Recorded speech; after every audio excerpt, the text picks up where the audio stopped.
Are we there yet? Are we there yet? Are we there yet? Are we there yet? Are we there yet? Are we there yet? Are we there yet? Are we there yet? Are we there yet? Are we there yet? Boom, boom, boom. Are we there yet? Boom, boom, boom, boom. Shaka laka laka. Welcome to. It is Friday. It's the End Zone with Endy and Mohler. And I'm just waiting on Mohler to show up. What's up, girly girl? How you doing? Hey, Heather, what's going on? What's up, Arch? How you doing, brother? I see you up there in the corner there.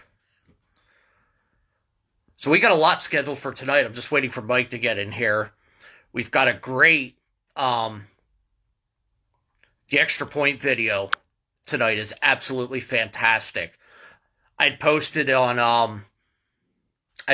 early, and we are going to get, when Mohler decides to show up, we are going to get his real-time reaction to it. So it is absolutely, yo, what up, brother? How you doing? Hey, how many people did you end up slashing last night?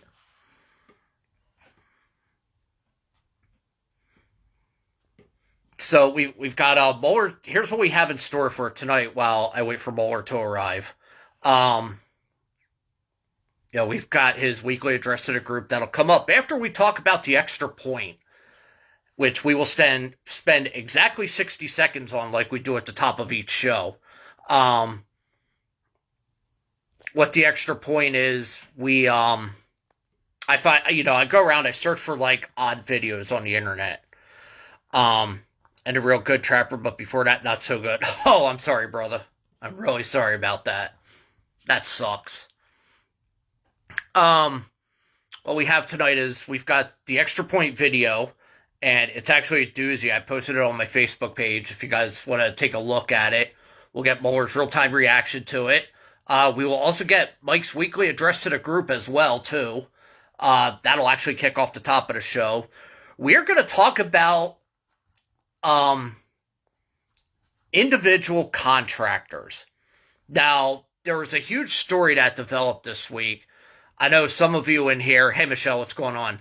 I know some of you in here watch WWE. And one of the big stories coming out of the week was Zelina Vega getting released from her contract because of a third-party platform. We're going to talk about that in depth tonight. We're going to get you ready for Thanksgiving. So we'll talk about Thanksgiving as well, too. So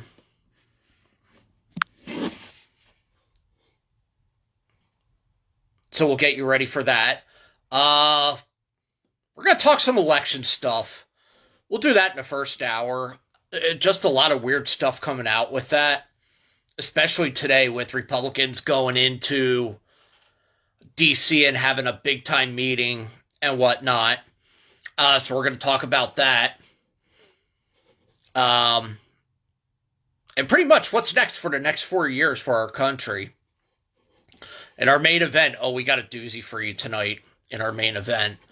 For those of you that follow the show regularly, the main event is like the equivalent to like America's Game of the Week or something on the NFL or what forth, or like the heavyweight championship in like boxing or wrestling or what forth, and it's just the name that we gave it. As you know, Mohler and I had a public argument last week, and what we're going to do in the main event, we talked about it last week on the air, and here's Mohler. We talked about it last week on the air, and, we are going to, just waiting.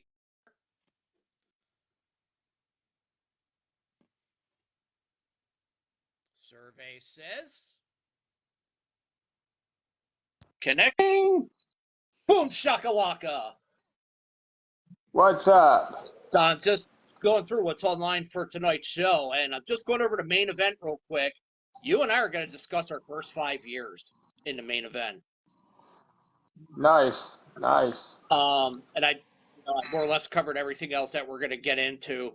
But first, let's start off with the extra point. You and I will spend exactly 60 seconds on a funny video that I sent you, and we're going to get your reaction live on the air. How does that sound? And tonight's... Oh, you're not talking to me. Yeah, I'm talking to you. Tonight's extra point... Dude, you tipped over. By the way, look, Well, I'm actually in the office tonight. I pulled it off. well, I got a new cord here, and if you can see in the camera, I got some new buds. Nicely done. Nicely done. But my phone is not staying because I got this long ass cord.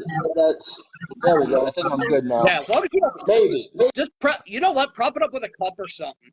I know last week I used my laptop as a prop, and it actually worked great. Well, the problem is I have it charged, and here we go. I got it. Yeah, buddy. You know what? Because I'm using the fucking tissue box. Now we're good. Yeah, just don't move it. Well, that's because I fucking jammed it all the way down in the fucking tissue. So I was going over what we were going to go over. We got the election stuff. We're going to talk about the independent contractors. I want to do independent contractors, I think, in the first hour, because that was a pretty big story this week.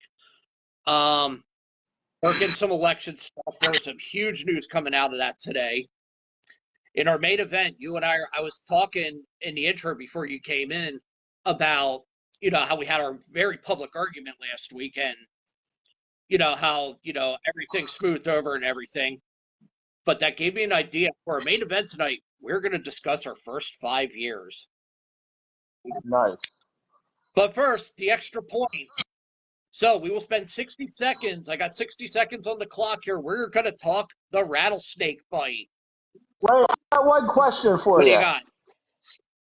What is up with the sunglasses? Dude, I have a fucking really bad sinus headache, and I was this close to just calling off the show tonight.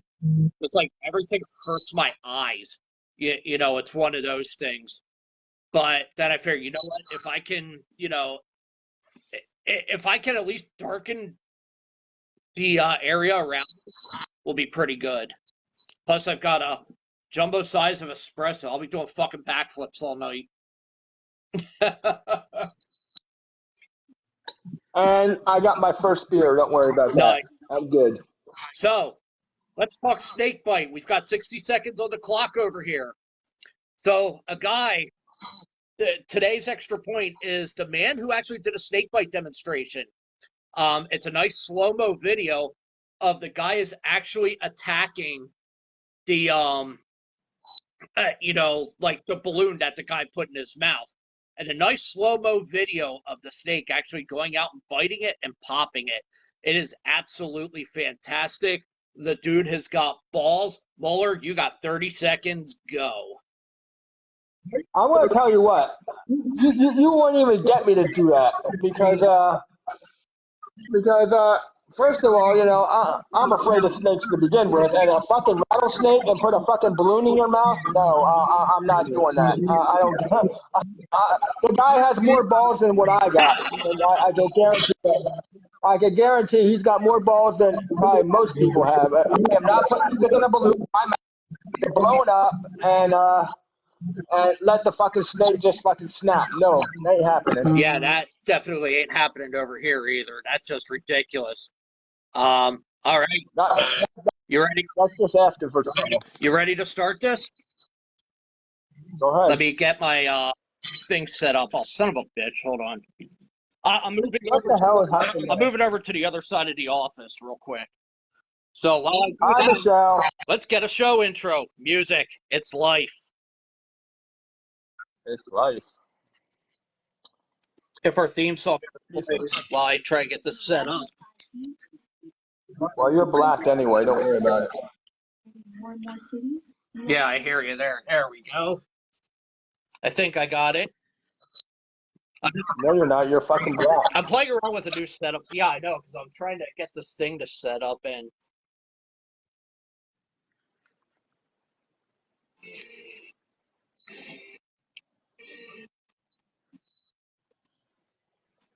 Yeah, we got rock music, but no volume now. Ah, fuck it, I don't care. We don't see you, so I don't know what you're doing. I'm I'm trying to Is your get something over here. is your ass sitting on the phone or something? No, the cat is like I can't get to the desk right now. I think he's got something cornered again. I don't know if some of you know. I've got a mouse problem here in the house, but here we go. Music.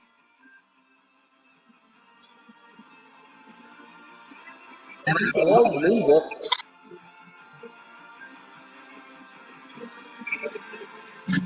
Yeah.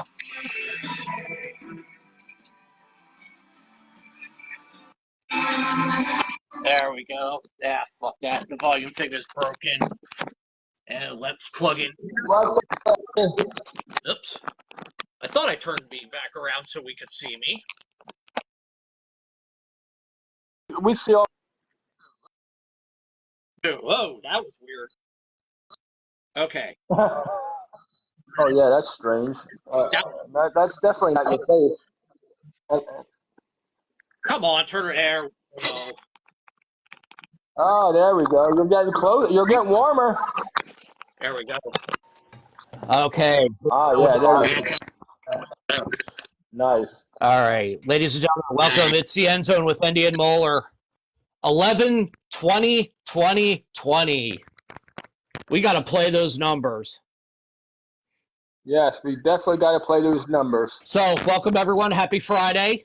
Happy Friday before Thanksgiving. I hope everyone's gonna have a good holiday. You want to do an hour Wednesday night, brother? Just to do like prep? I'm in. I'm in. All right, we may do an hour. I'm in. We may do an hour late Wednesday night or Wednesday evening. I mean, so we'll talk about that. We'll get you ready for the holiday. But as always, to kick off each show, we've got Mr. Mohler and his weekly address to the group. So Okay, I will now turn it over to him, and I will sit here, watch, and mock him behind his back. Are you done? Yeah, go ahead, brother. Are you done? Go for it. All right. Well, I don't really have much this week. It's just very skimmy. Just basically going to go over the member count. Going to go over, as you guys already know, this week I've been beaten to death Family Feud this week in prep of Family Feud Challenge week next week. But before Family Feud Challenge week, we got Family Feud event tomorrow at 7 o'clock.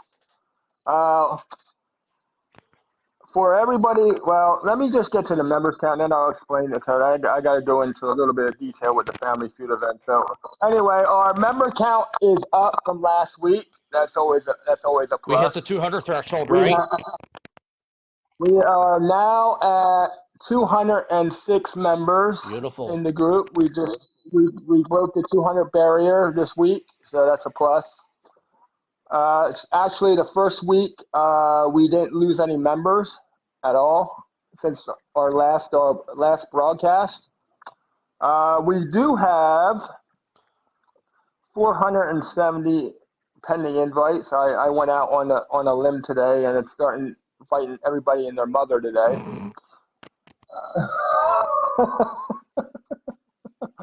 Anyway, so we got 470 pending invites. Probably most of them are probably mine right about now, but that's okay. It's all good.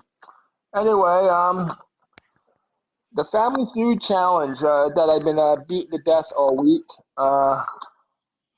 Get everybody all warmed up for Family Feud week, which starts Monday. But before we get to the Family Feud Challenge week, I do have a Family Feud event tomorrow for those who want to participate. That will start at 7 p.m. For those of you that have been paying attention, I've been doing the Family Feud in the group with the questions. That's exactly how we're going to be doing it tomorrow. That's exactly how we're going to do it for Family Feud Challenge Week. Now, back to tomorrow's event. Tomorrow is going to be very time consuming because, as you know, we only been playing like one round every time I've been posting questions. Tomorrow night, we are going to do the full slate of Family Feud. We are going to do 3 rounds of Family Feud, of the main rounds, and we're going to play the Fast Money round.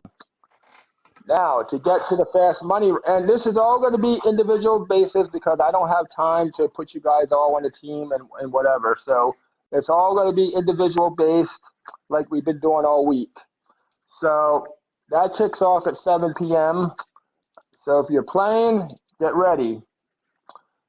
Also, today I put out a new rule for the Family Feud event. We are now going to have a 60-minute time limit on each round because I'm not sitting here for like 2 or 3 hours for everybody to get all the correct answers, and that's not none of anybody's fault. It's just because Family Feud is a time-consuming game, especially if you don't get the right answers. And if you're like Mike Endy and just wants to fucking just blurt out every 3 answers and just get kicked out of the game that quick, then so be it. I Just easily kidding, got the brother. most strikes out of everyone in the group. By far, have to easily. I'm pretty sure you're pretty close, and I'm pretty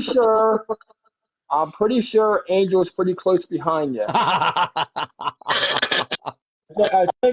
think between you two, you guys are pretty close, running neck to neck. Hey, I was happy that I finally won one.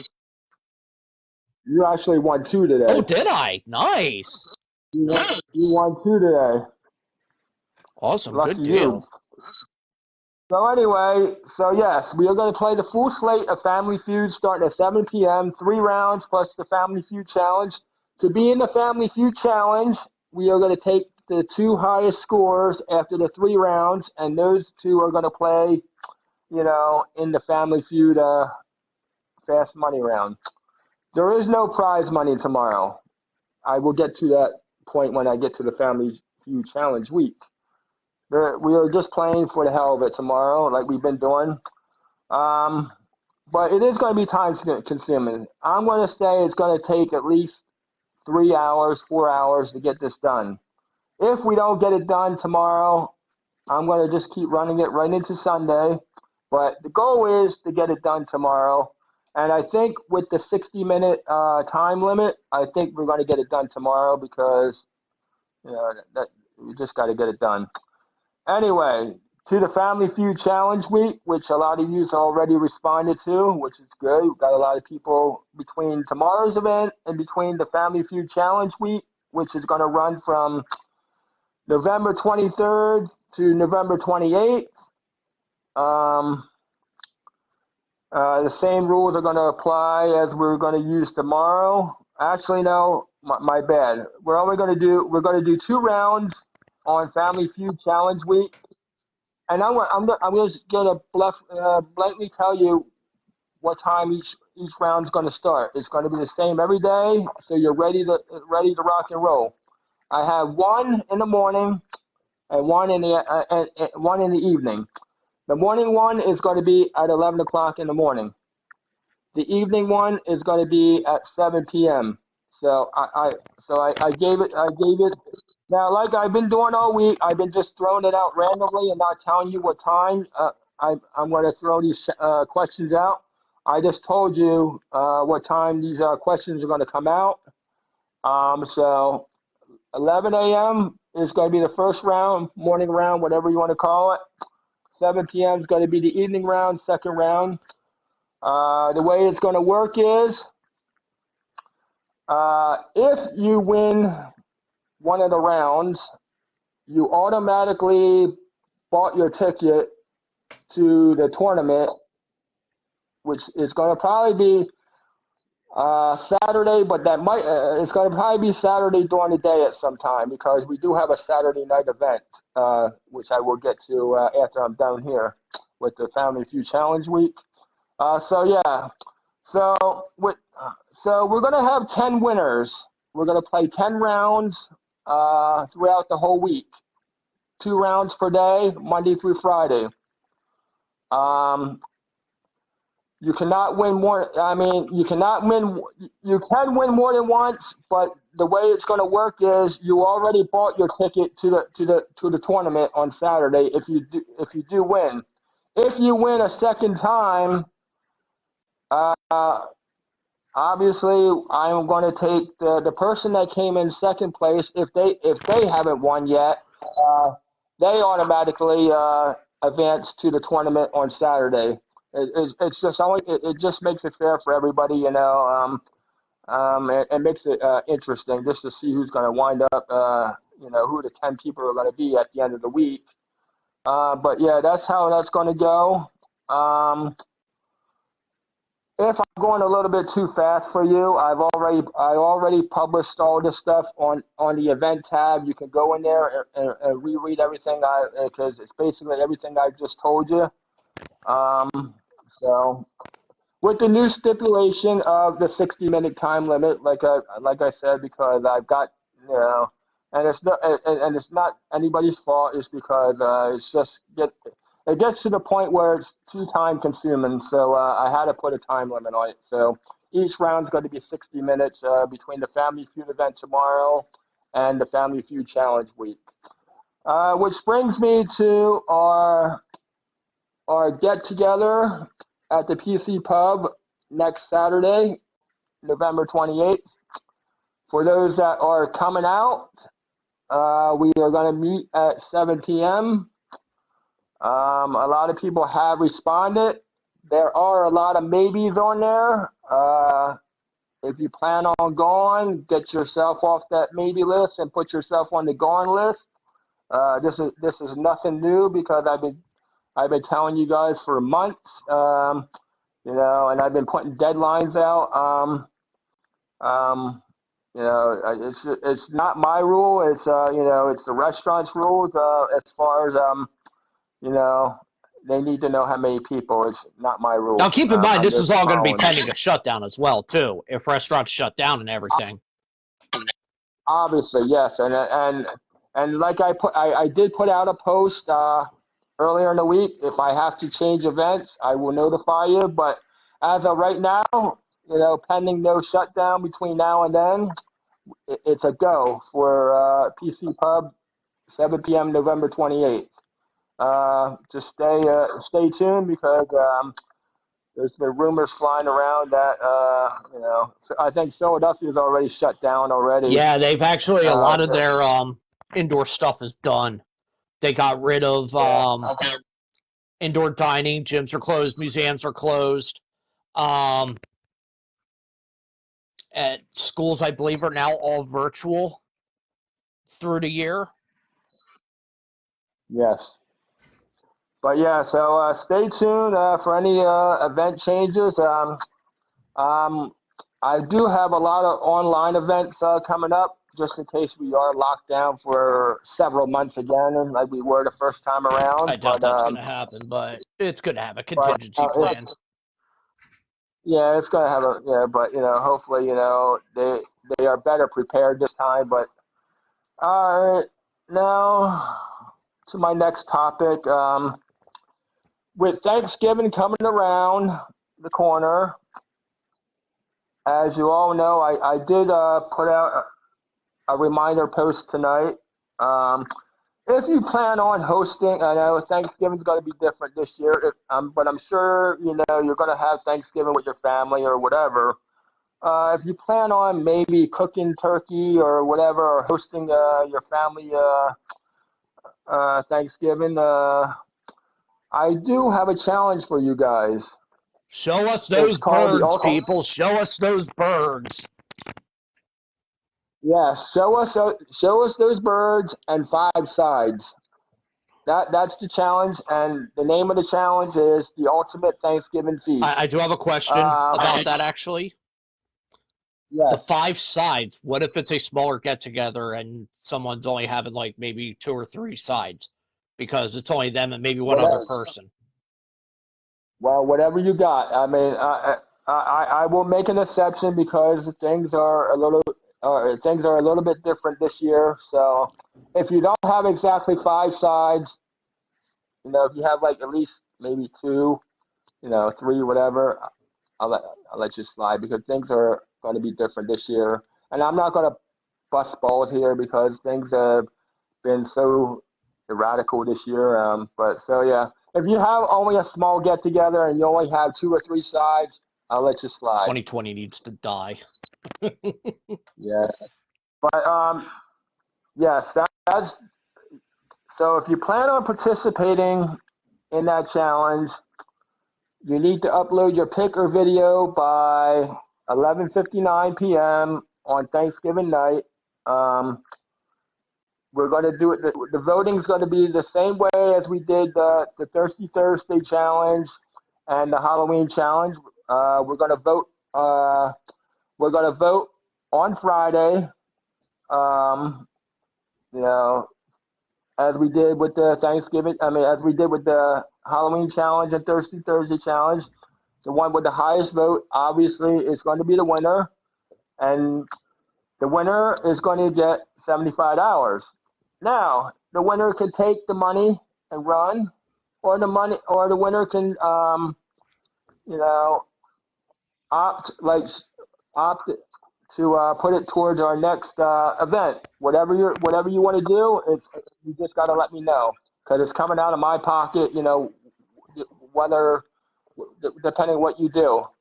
I will put the money aside. If you opt to, put it towards the next challenge, next event, I will put it aside and we'll use that towards our next event. If you want to take the money and run, we'll figure out how I will get it to you. Arch says it's Arch says it's Thanksgiving. Be a fat ass. Yeah. And Nadine said, well, whatever you want to call it. Nadine said, with the Family Feud challenge, you haven't acknowledged her answers. So you just want to go back through and check on that. Yes, and I'm gonna answer that right now since you said that. She's answered the challenge. She's answered the question after I've already closed the game out. Again with the Family Feud challenge, you guys got to go through all. You got to look to see what everybody's answering. You got to see if I closed out the game or not.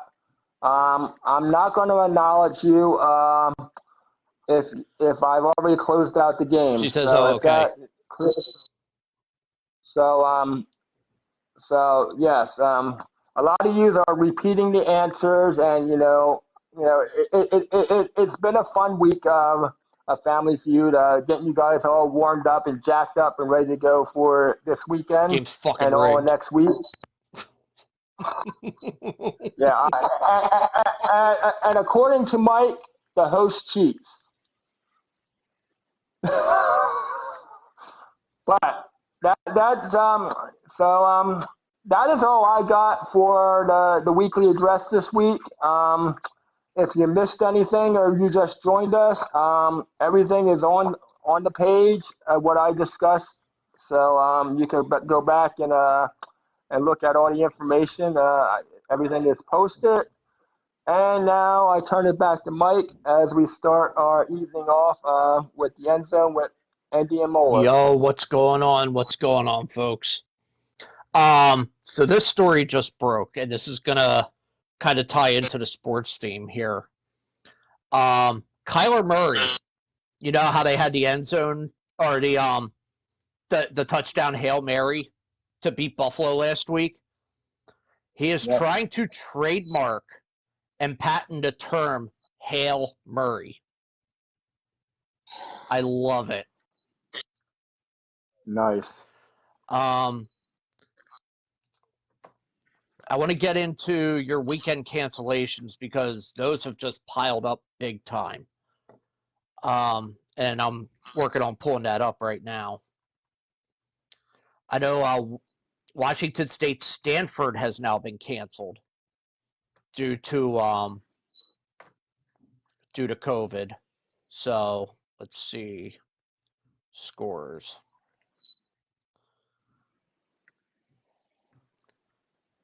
Yes, I'm using the laptop that we dumped last week, but for whatever reason, it's still running a little slow. Is it actually working this week? Yeah, actually, it's doing what it's supposed to. It's eventually pulling up the information that I need. Well, that's better than nothing. And while I wait for that to pull up, has anyone close to you like been hit with COVID or whatnot? Well, I've got some bad news at my mom's home this Oh week. no. No, she does not have COVID, Oh, that's good. but the cases are piling up there. The last email I got, her home is broke down into two sides, Uh-huh. the north wing, and the south wing. Mm-hmm. Most of the cases are on the north side, north wing, but as of I think Wednesday or Tuesday, whenever I got the email or phone call, whatever it was, they had like 15 residents that have COVID. Most of them are in the north wing. I think they had 3 employees test positive. Oh wow. Yeah, and those I think the nurses all those nurses were on the north wing. That's terrible. There was one. There was one on the. I think there was one employee and one resident on the south side. Right. So the cases are. I'm getting a little nerve wracked here because even though my mom is on the south side, south wing, once it hits one side, it's definitely going to eventually hit the other It side. is spreading like And fucking wildfire, dude. I mean, it is getting out. It's out of hand.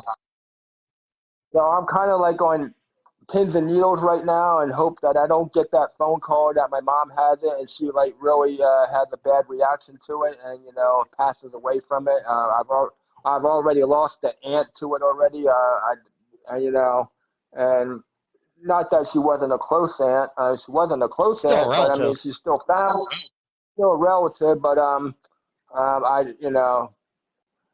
and considering I never had a father growing up other than 2 stepfathers, that kind of would really dampen. That would put me in a really dampening experience because my mother is the one that really raised me my whole life, and up to the point I became an adult and whatever, and was able to go on my own and whatever. So I'm kind of like on pins and needles right now, and hope that I don't get that phone call that she caught it or whatever, and she gets a bad reaction from it and gets really sick from it. So I never knew. I'm just I never knew you had 2 stepfathers. You and I yes, never talked. I swear to God, you and I have never talked about this. yes, I actually had 2 stepfathers, and I didn't even have my first stepfather until I moved up into this area. The first time I had a stepfather was when I was like 10 years old, and I was living in Hereford. And the second time I had a stepfather was probably around like maybe 16 or 17. And that was when I actually was living up here near which was which used to be called Doe Mountain. Now it's Bear Creek. So we lived in that trailer park, and that's how I had my, and I had my, and I, that's how I inquired. I do have a stepbrother. Mm-hmm. I never see my stepbrother obviously anymore. I really don't know where he's at right now. We really never talked other than when he came over and visit his dad. Both of my stepfathers are passed away. So my second um, stepfather passed away a couple days before Valentine's Day Mm. in 2012. My first stepfather passed away like a couple years prior to that. Um, yeah, so yeah, I did have two stepfathers. Um, you know, it sucks not having a real father, not knowing your real father. But I've learned over the years that you can't miss something that you never had. But I'm glad that I've had two stepfathers in my lifetime that actually accepted me. So that's a plus. Did you ever meet your biological father, Freddie Mercury? No, we always talked on the phone. But in all seriousness, your biological father, do you know who he is? Did you ever meet him? Do you know whatever happened with him? The last time I checked, and this was like many years ago, he was living in like Saratoga. I did kind of, try to, you know, I think my mom and I did try to figure out where he was, but I think that was his last location, and that was like many years ago. I couldn't tell you to this day whether he's living in the same place or out of state or whatever. And like I said, you just can't miss something that you never had, and you learn over years, that it really sucks to be rejected. And the story behind this is my real father left my mother uh, actually before I was even born, Yo, that's fucked up. because actually left my mother before I was even born. Um, it's just, and I think my mother tried to find out. My mother said that uh, she tried to talk to my father, and my father said that uh, he never wanted me. So, That sucks. and that's the way that happened. And you know what? It really stung for many years. It really was. There was many times I really broke down in tears, and but I've learned, over time, I got over it, and and just learned that, and I just learned to accept it. But yeah, it just really sucks when your own blood just up and leaves, and even before you were even born. So yeah, so that's the way that went down. Oh, that sucks, dude. But But you did really good for yourself. You really did. and and that's the other thing that I'm going to get to. My mother did. My mother did raise me to be the person I am today. Um, when you face rejection, bad things do happen. Probably like 90% of the time or so. But I held it together. I lived my life day in and day out. Living through the pain of of rejection. But I never fell off the wagon or the railroad tracks or whatever you want to say, and went into the wrong direction. What you see today is all of my mom's doing it as far as getting me ready for life, and and me being the gentleman I am today. And I mean I could have just fell off the deep end, and I didn't. I held it together, and and this is what the outcome came, and I turned to be a decent person, a very good person, well respected person by many. But yeah, it was a rough childhood. I would give you that. Felt like I was on a roller coaster ride most of the time, but I pulled it together, and this is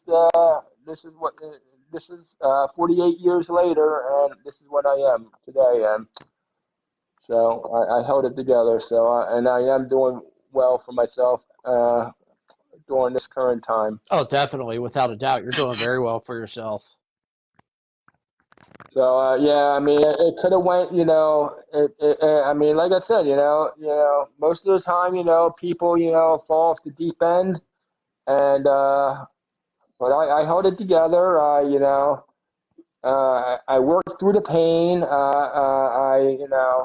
The rejection really sucked. And when I found out about it, it just, and right now, even though it's been like many years, I still got the fucking tears. I mean, I'm kind of like holding the tears back right now because just Yeah. talking about it. But, um, but I am glad that turned out very good.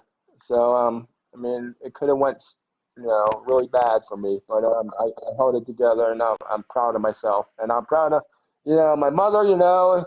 She busted ass. Yeah, she She had did. to work like she busted ass. To give me everything I had. I was never a spoiled brat. I never I never asked for anything. I was given everything. No, I'm not going to say a silver platter, but my mom made sure I had what I needed, and so and she and I give her all the credit for the person I am today. And that's my sob story, so I'm good to go now. I tell you what, you did really good for yourself, but I think your hairline is like bailing on you.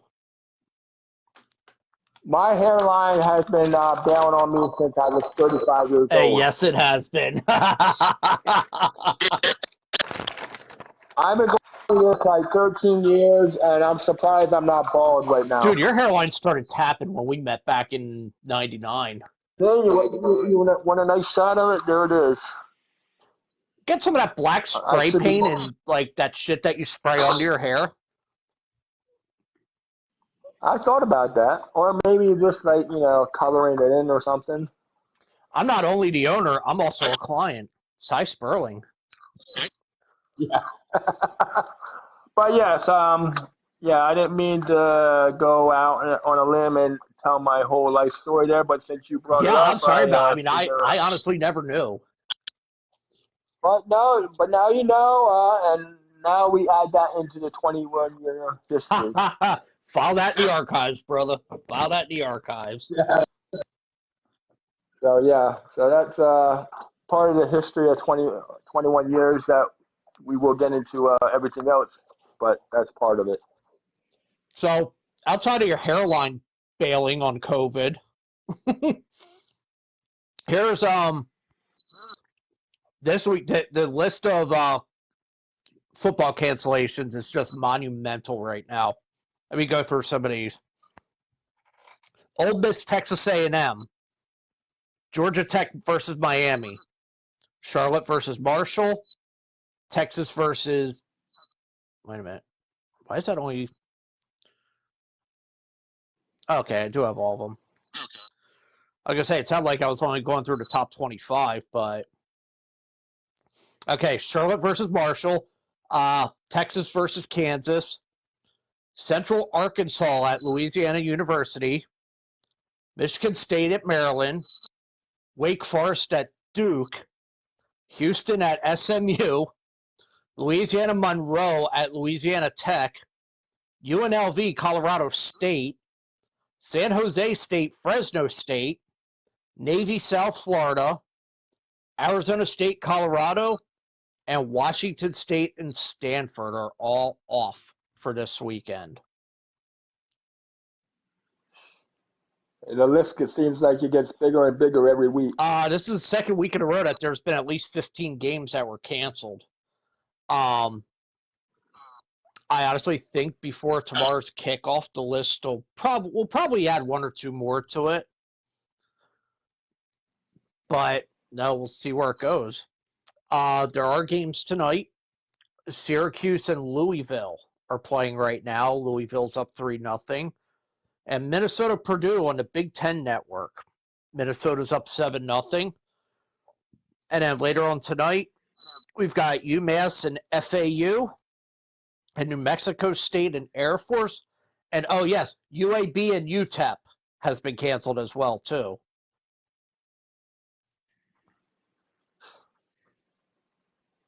This is getting serious, dude. I don't think that the football season is honestly going to finish out. Aren't they on a short season? Some of them are. They're on a really short season. I think like Penn State and those guys are like only playing like 8 games. Yeah.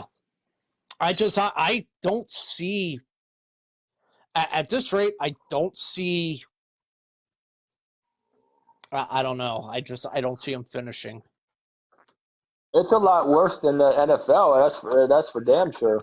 Well, the NFL they've got. Well, did you see the announcement from Roger Goodell? No, I missed that one. Every single NFL team now has to operate as though they're in the high-risk protocol for COVID. And that began, I believe it was Wednesday. And that'll continue through the end of the season. As of now, college hockey has started on time, but they're doing that without fans.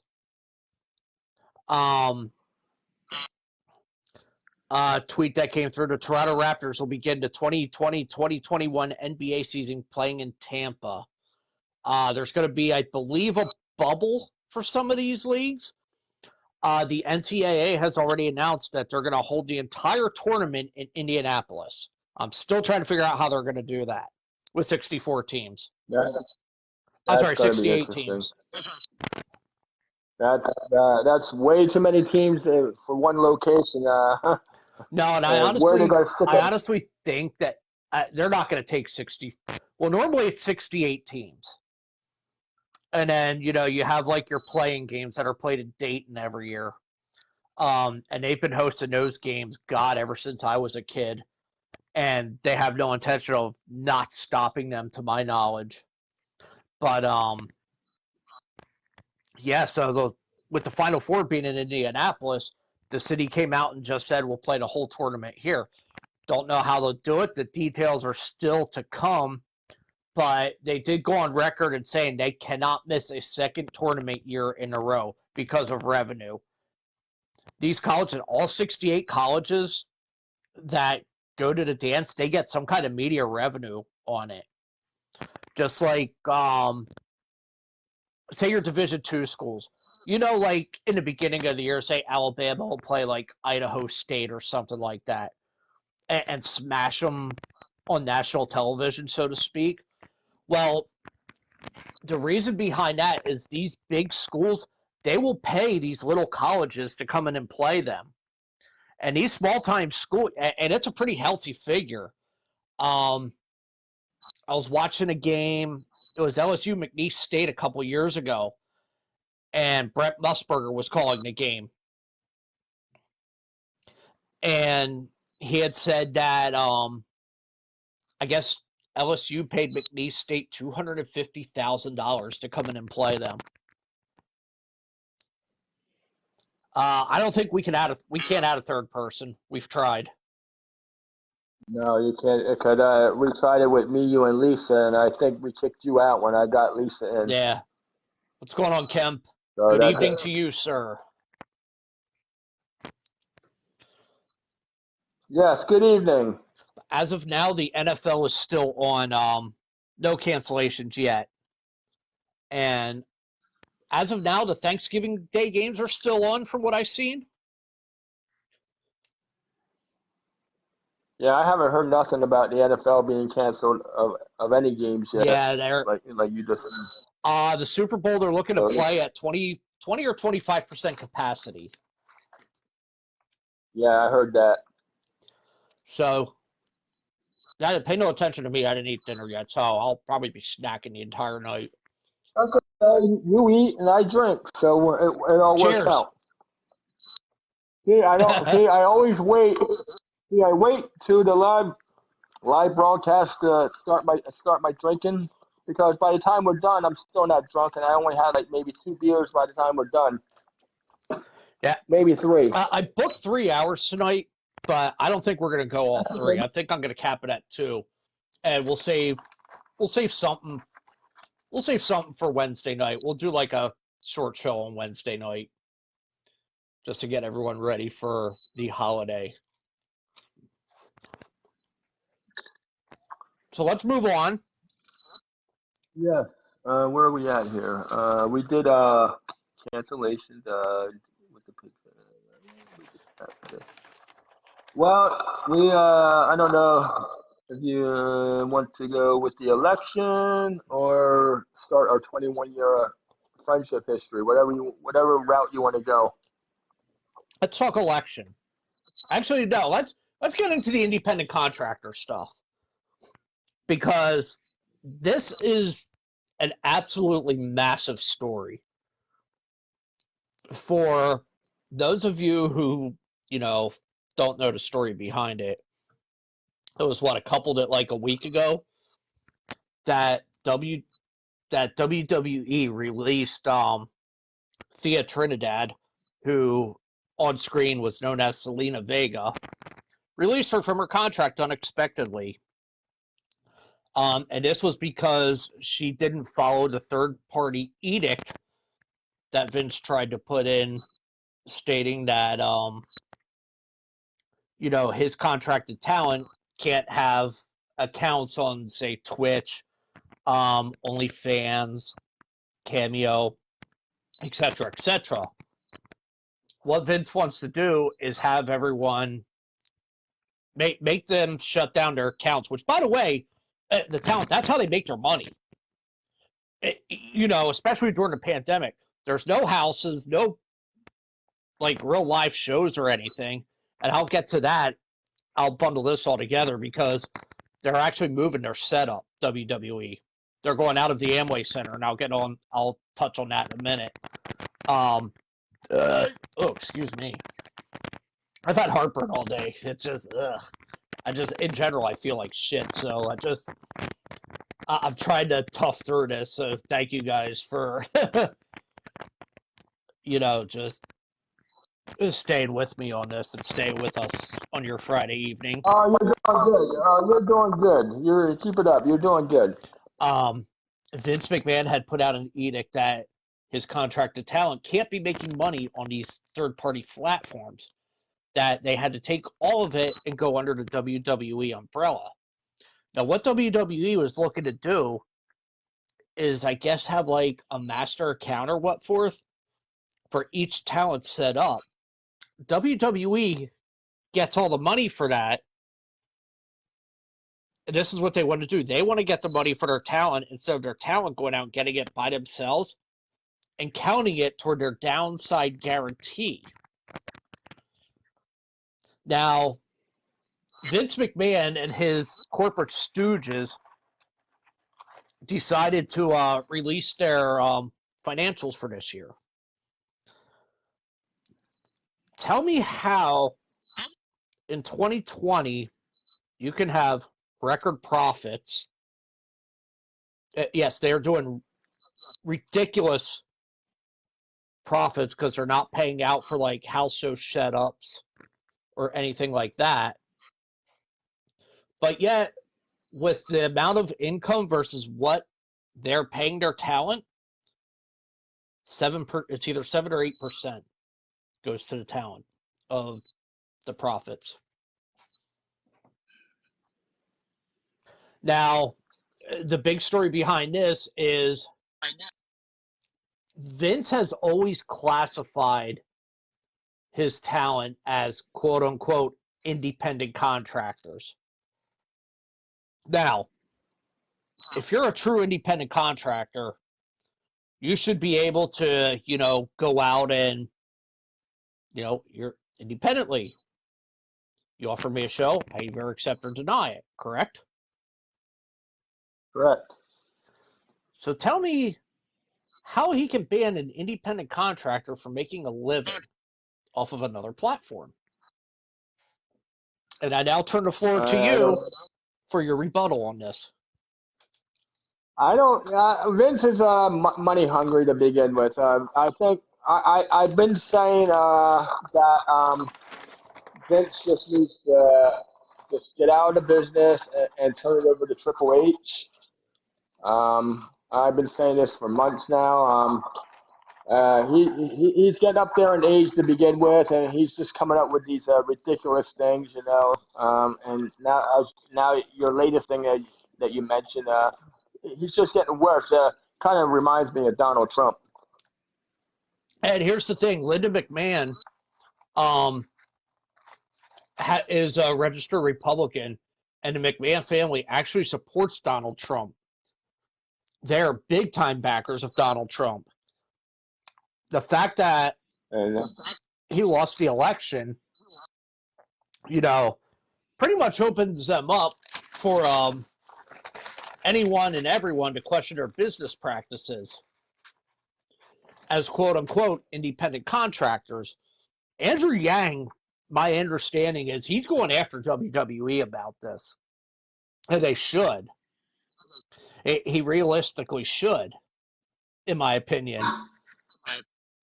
The do you know who Gabrielle Cateris is? No. The name sounds familiar, but I don't know who she really is. She played the really hot nerd girl, Andrea Zuckerman, on Beverly Hills 90210.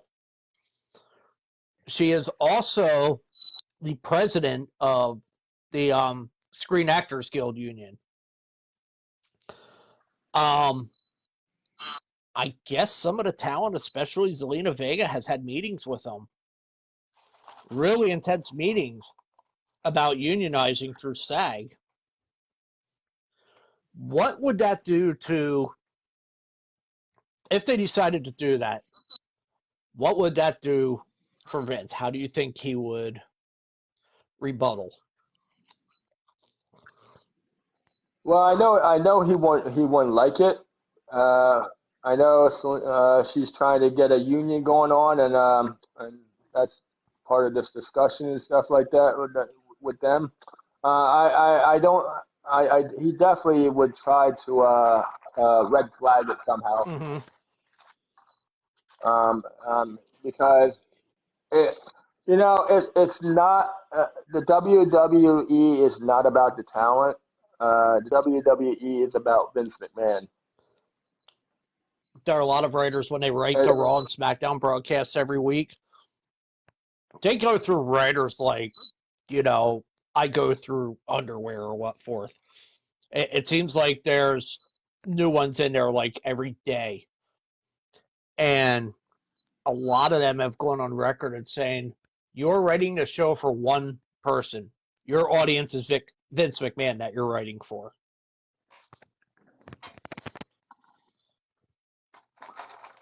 I just think Vince McMahon he's greedy. He doesn't care about his talent to begin with.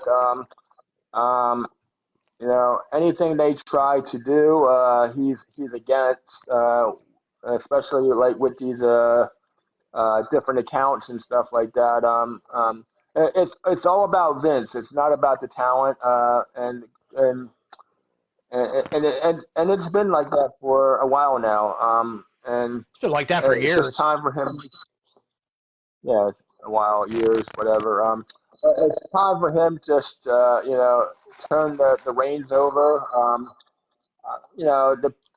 Obviously I wouldn't turn it over to his son or daughter, obviously, but I think Triple H would fit the role very well. Yeah, especially since him and Sean are running NXT and they're putting on great TV every week. But I think it's time for Vince to go. Because he's just getting worse. He's always making new rules to the game. WWE Thunderdome. I'll give him this. That is an awesome setup, and I guess it won an award. No, that is a nice setup they have. They really put some thought into that. It seems to be working very well. They're moving to Tropicana Field, the home of the Tampa Bay Nice. Rays. And when's this happening? End of the month, because they're going to start playing college hockey at the Amway Center, and the Orlando Magic need it for Oh. for their season and whatnot. Well, I mean, you got to have it somewhere, and obviously they're not holding live events anywhere. So I mean, and baseball is just completed not too long ago. So, but they're going to have to move again anyway, depending on how 2021 rolls. How that rolls once baseball season starts. So I mean, where are you going to go then? I can't possibly see 2 years in a row without fans at these things, because just the financials are going to be crippling. No, I think you gotta start somewhere. I mean, obviously, you can't go full capacity 100% in these venues, but maybe go like 20, 25% to start out, and would be a good figure to start out. I mean, and like you said, you can't go like 2 years without no fans, because it just it just can't fly like that. A lot of these buildings are going like in between 10 and 25%. I know for the Dolphins home games, they have it capped at like 13,000. Um, the Eagles, whoever's the doctor that's overseeing the shit in Philly, they said no fans for the rest of the year, which in my Yeah. opinion is total bullshit. And that's not going to change. Well, and they shut down the restaurants, the gyms, and everything down there in Shut down the Philadelphia. museums, but they're So keeping in school learning going. Do you see a problem there? yeah, I do see a problem. Yeah, I do agree that um, you should that the kids should be in class to learn. Mm-hmm. But on the other hand, you got a pandemic going on, and you're really putting the children at risk. So you're telling these restaurants and bars, you can't have indoor dining. You're telling the the sports world that you can't have fans. Um, It I doesn't you make know. sense the way they're going about it. You're crippling businesses. You're crippling the sports world because they're not going to be able to survive. At this ongoing rate. You keep saying, "Oh, you can't have fans or whatever," and that's the fans is what makes their salary. Um, and you can't at some point something's got to give, and I do see uh, I I do agree that you should be in that children should be in school, yes, but I mean, if you're going to have children learning learning in person, then you should be able to go eat in a diner. You should be able to go to a sporting event. Um, yeah, I see a real problem with that. Yeah, it just and these areas that are trying to do it locally, it's not working.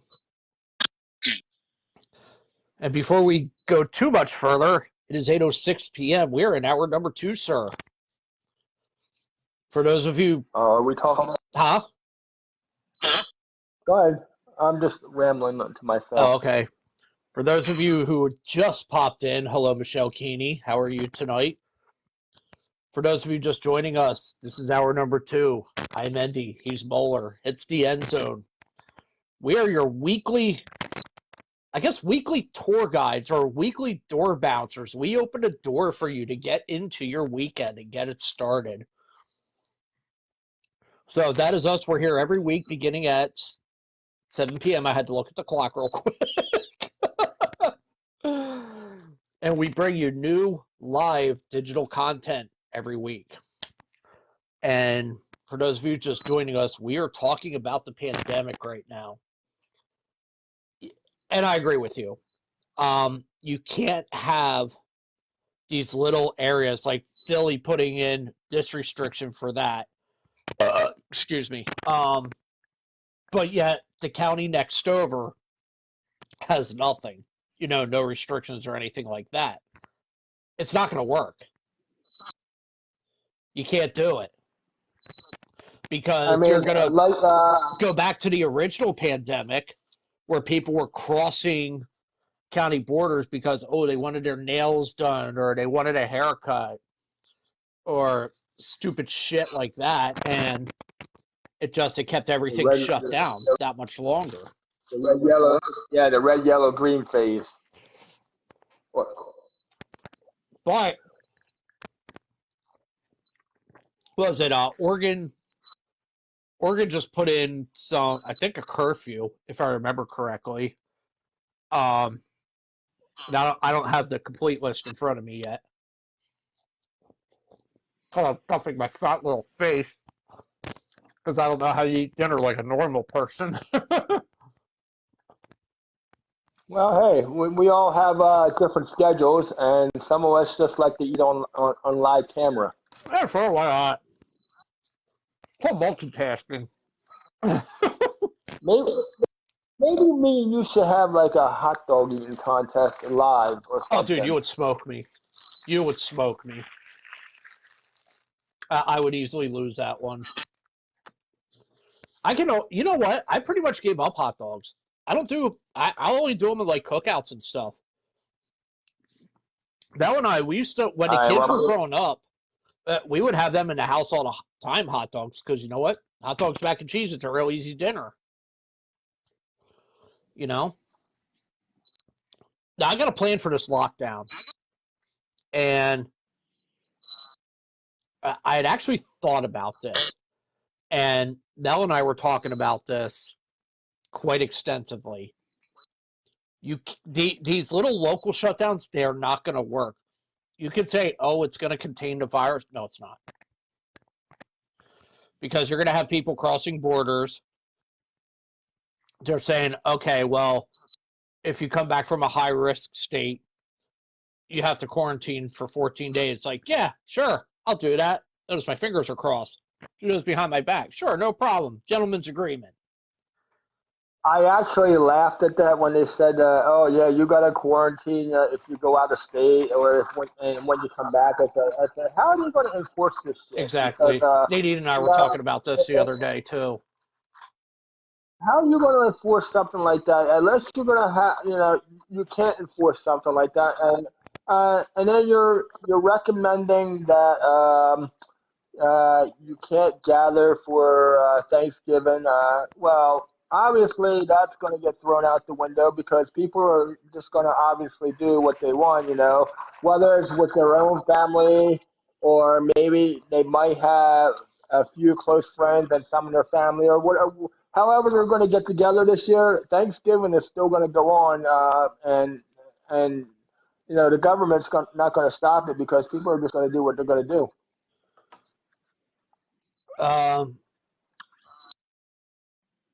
I'm trying to look for all the. I'm on CNN.com right now. I'm looking for all the the COVID. You all right, dude? That was a burp. Oh man, that sounded horrible. It was actually weak. It was kind of like was trying to blow air out at the same time. At least it didn't come out my ass. I know, right? I didn't. I remember the time I cleared your whole fucking living room out at a pay-per-view. Oh, dude, that was terrible. So here we go. I've got the link here of all the COVID cancellations, or not the cancellations, like restrictions. there is no mask requirement in the Southeast, like South Carolina, Georgia, Florida, Mississippi, Tennessee, Oklahoma, Missouri, Iowa, Nebraska, South Dakota, Wyoming, Idaho, Utah, Arizona, and Alaska currently do not require masks. Arizona does not require use of masks. Fucking pop-up ads.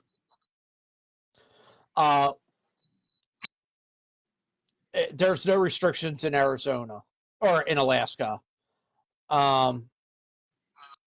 Arizona does not currently have a mask mandate. Florida has no restrictions. Georgia, statewide masks are required for some essential employees, but that's it.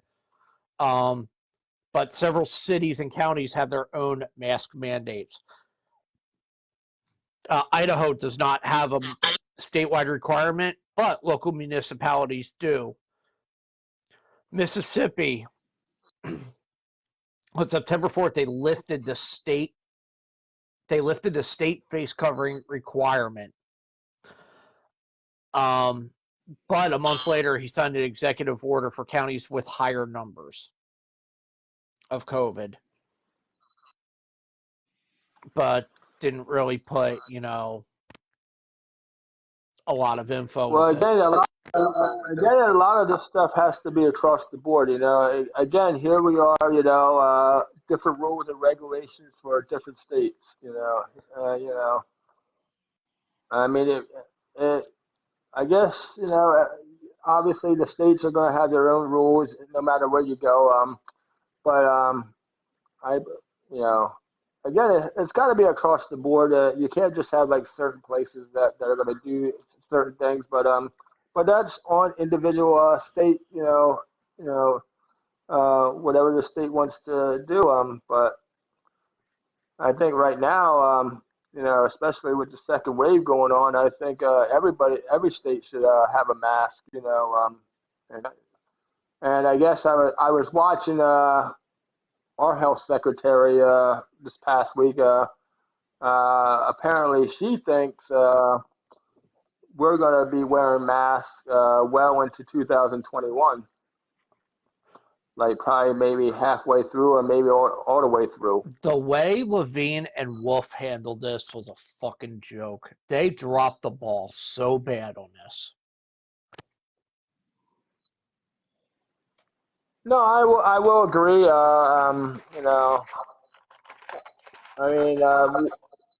Obviously Wolf is a Democrat. A lot of these Democrat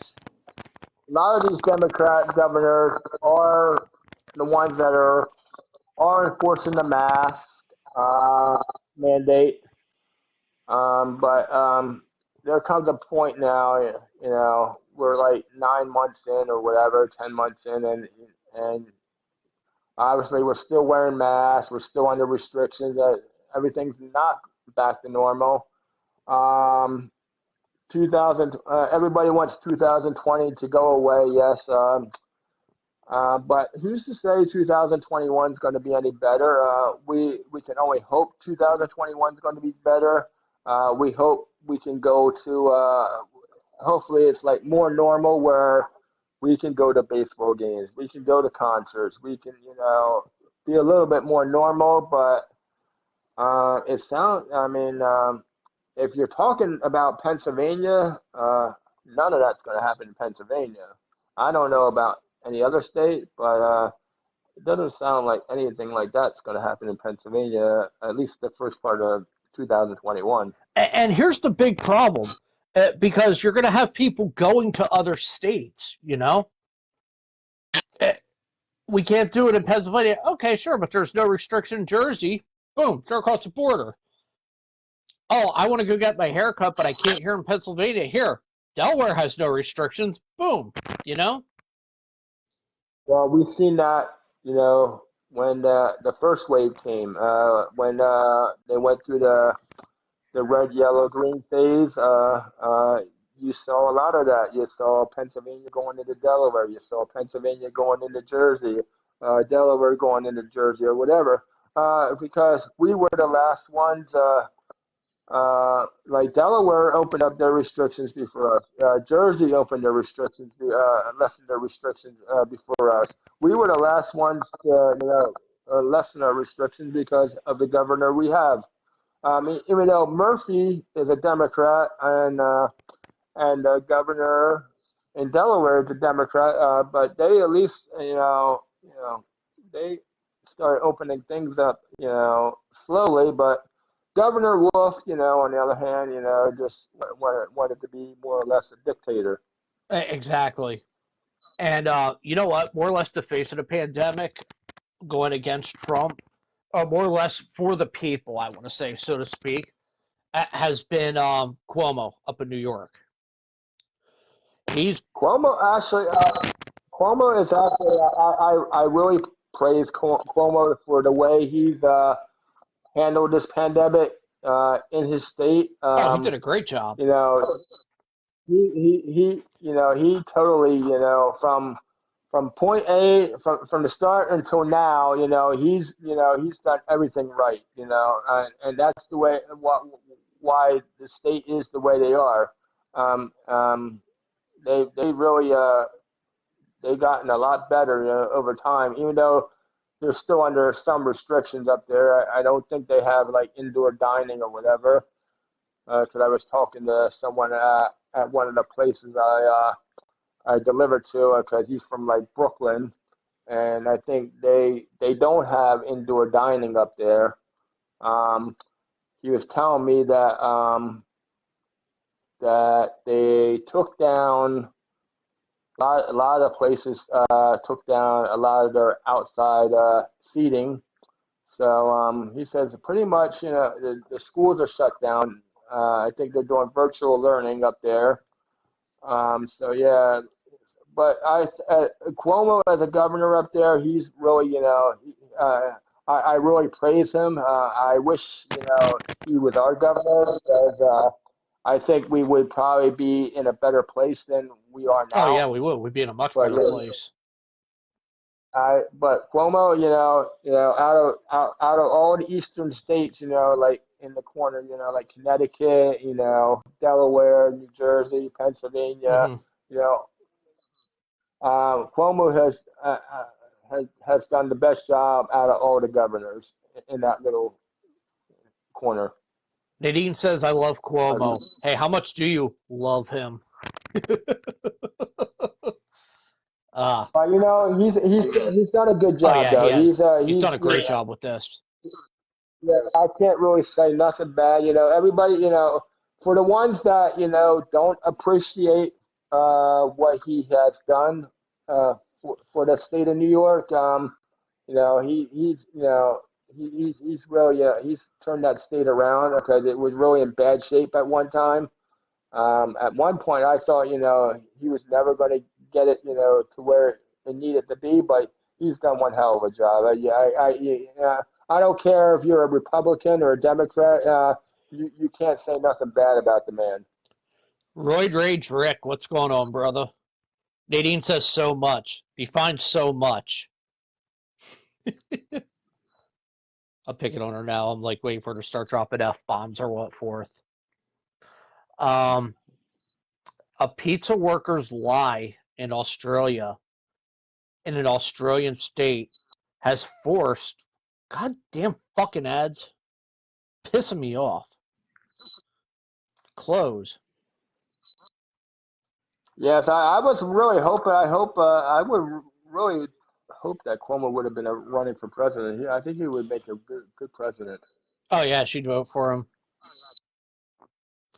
A pizza worker with COVID-19 who lied about their employment activities triggered a lockdown across the entire state of South Australia, authorities were forced to admit on Friday. The state of 1.7 million people would not have gone into a 6-day quote unquote circuit breaker had the employee told the truth to a contract tracing team. South Australia Premier Stephen Mitchell told reporters at a press conference he announced the state decided to lift the 6-day lockdown early based on new information. And this is courtesy of CNN.com.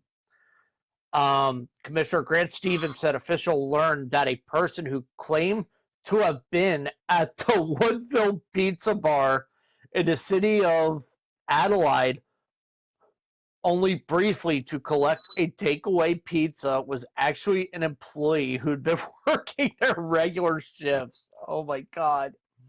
Employees had previously concluded that the strain of COVID-19 was highly contagious, assuming the person caught it despite being a very short period of exposure. They went into a lockdown Wednesday, confirming dozens of locally transmitted cases for the first time since April. This pizza place was identified as a COVID-19 hotspot. And then they're just go on like some other like what closed down, yada yada yada, blah blah blah. This had a massive impact on our community. People's lives have been upended as a result of information that led us to a course of action that was not warranted in the circumstances. We are now taking action to amend that. Dude, this guy is gonna end up in fucking jail. I mean, how? One person shutting down 1.6 million people. That's fucked up. That is insane. Now, but there is something in there, quote unquote, circuit breaker, which is a universal lockdown. That's what we need to do. What we need to do, if they are absolutely, and I'm talking about the government, the doctors, I'm talking all these decision makers who don't have a fucking clue to begin with.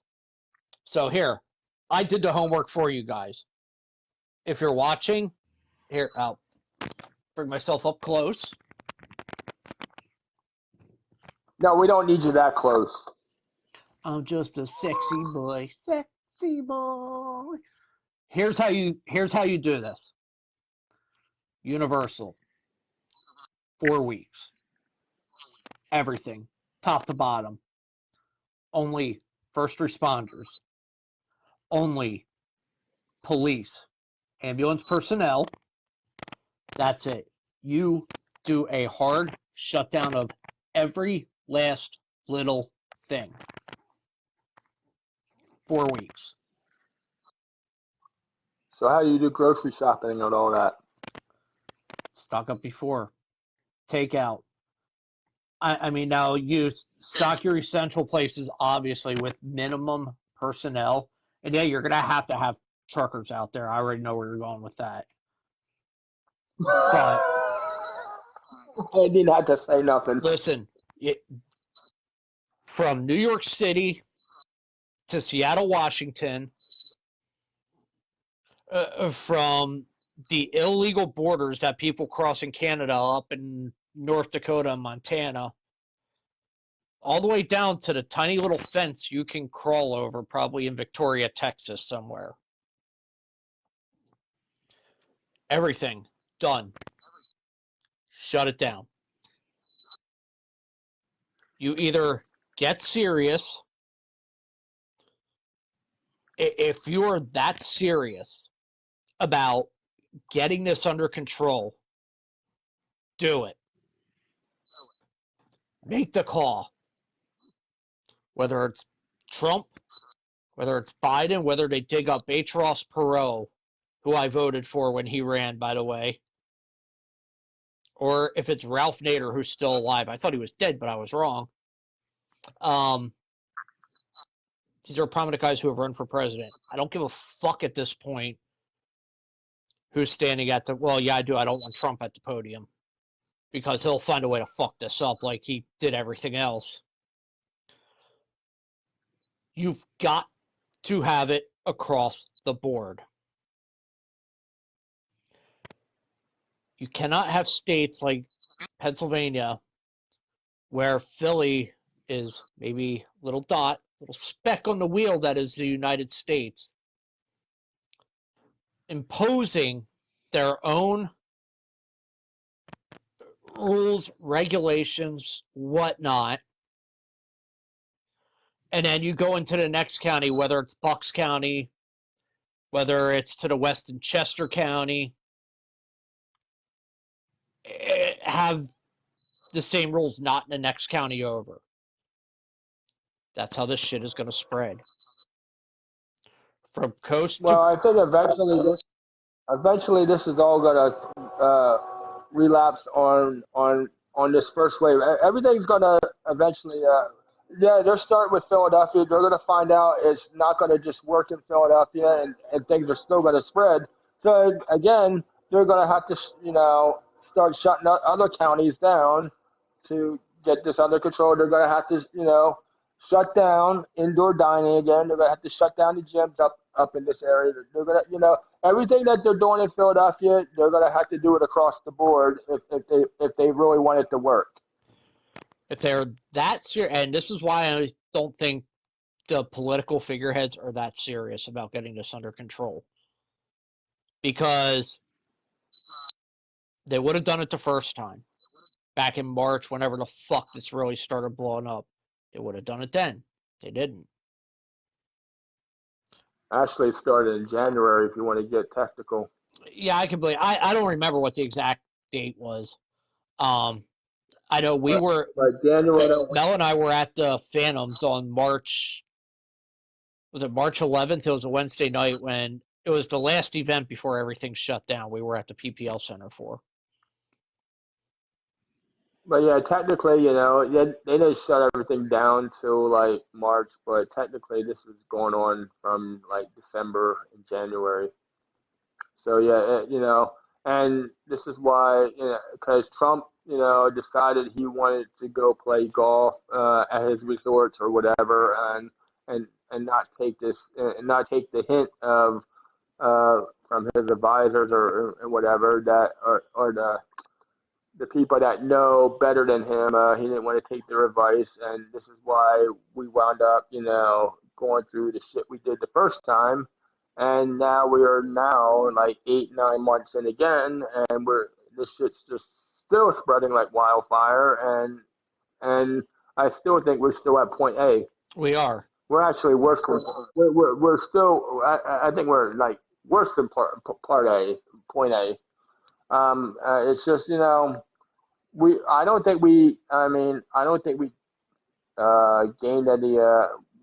We haven't made any progress because we've lost progress. The government, the people that are running the show are just totally fucking everything up. They had to change. From the president, from the president, from the governor, from everybody in Washington D.C. Everybody that could have made this better, they all fucked it up. They could have fixed this. They could have prevented this. And you know what? I want you idiots to look at I want you Trumpers that are out there, and I know there's some in here. I want you to look into my fucking eyes for a couple of seconds.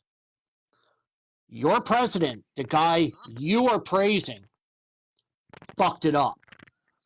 Look what he's doing now. Tell me what he's done since November 3rd. I'll wait.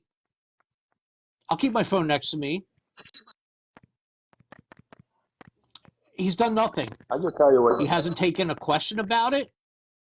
He's taken no action against this. This thing is spreading like wildfire. Friends and relatives of mine have had this. Okay? People who I know who are nurses, who are doctors, are stretched so thin right now to the point of exhaustion. This guy on the other end of the camera, and I'm talking about you, Mohler, is the one making sure you guys get some of the supplies you need on a daily basis. And in my department, what do? You guys go on vacations. I load your bags onto an airplane at the local airport. And don't get me wrong, I absolutely love my job. You guys should not be doing this right now. But instead, you'd rather go on your vacations. You claim you're serious. about getting rid of the spread of this, and you're not. You're fucking phonies. And if you want to come to my front door and rebuttal it, go ahead. I don't fucking care. You guys are fucking phony. Do not fucking look at me and say you want an answer to this as well. Because if you're going to come through my airport, if I'm going to load your golf bag onto an airplane so you can go to a state and bring it back here to Pennsylvania, you're a fucking phony. Don't fucking tell me that you're looking for a solution. I think they're part of the problem. If they want to go to another state and go on their golf trip or go to Florida because the beaches are open or whatever, you are part of the problem in this whole pandemic. Get your fucking heads out of your fucking asses and start admitting the fact that we have something big going on here that needs to be stopped.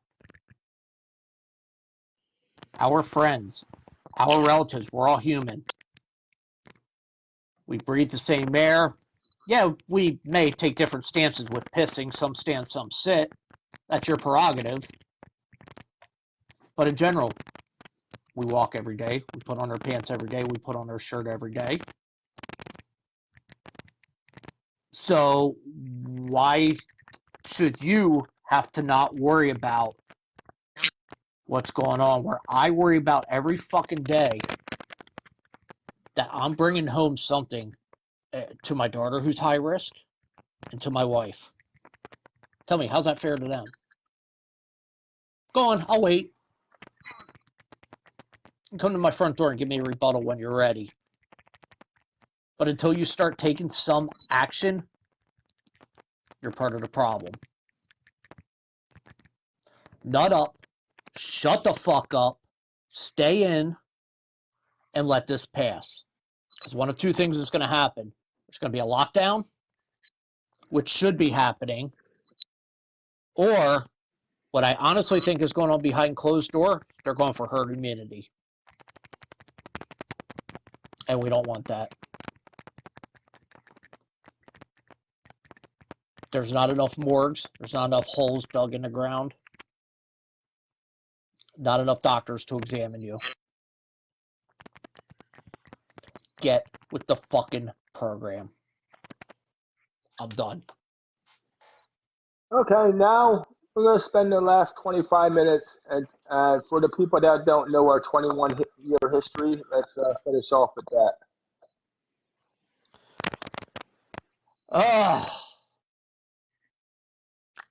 Because I don't want to go into the election because we're just going to have. That's just what we're talking about with the lockdowns and running into the election. It's just going to be. And by the way, I will not apologize to a single one of you for my stance. If you tell me I'm out of line, you know what? Fuck you. Okay?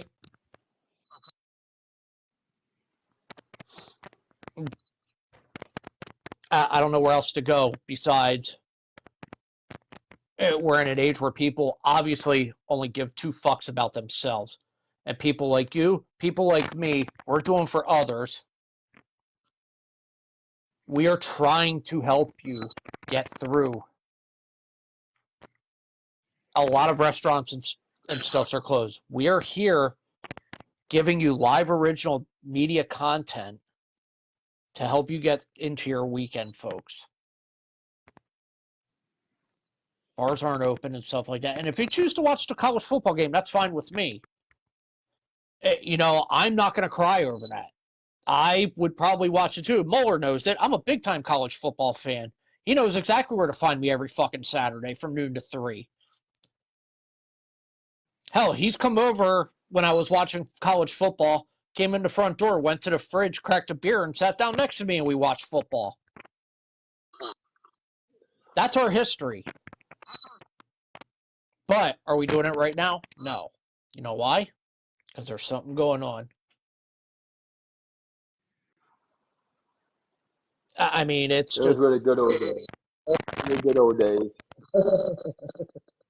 Before the whole shit hit the fan, we had quite a history in the 21 years before this shit all started. Dude, our Maybe history we started embrace. 1999. Yeah, let me Yeah, try let's to start let me back try to then. bring myself down a little bit. By the way, Yeah, let's go. Let's finish off with this because I see you getting a little all bent out of shape, and I get it because someone's I, gonna I, you know I what? just Someone's gonna report this. I know they will. And you know what? I don't fucking care. I'm not apologizing to a single fucking one of you for my stance. Get serious about getting the fucking problem fixed. Do your part.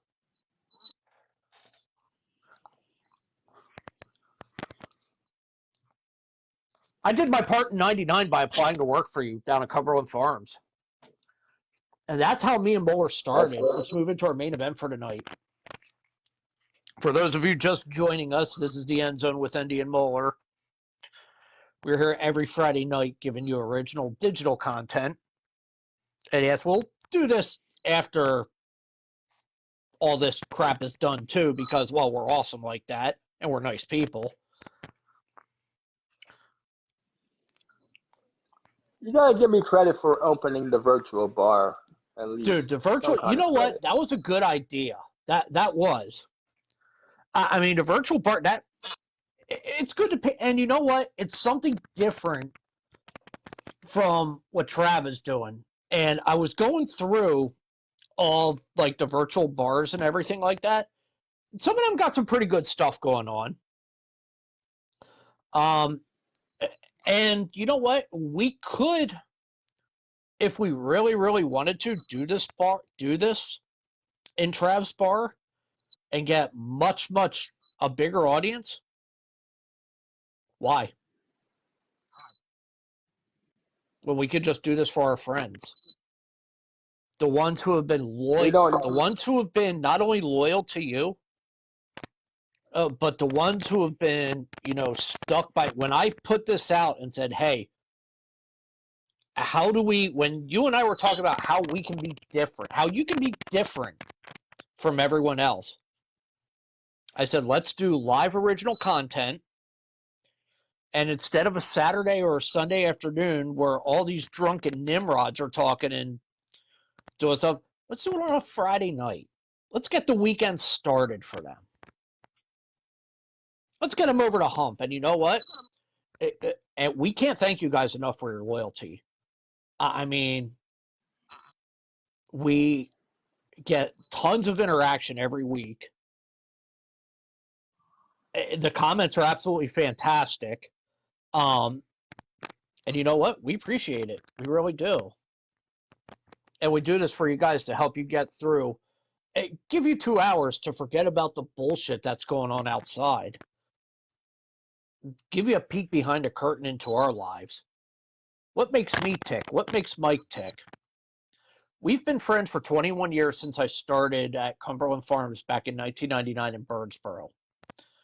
And we clicked pretty quickly.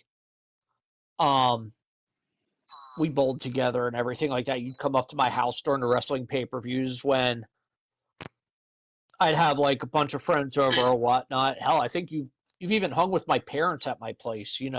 My mom and dad, they know you and they like you and everything, and they ask about you every now and then. Um, so yeah, it's been a good run.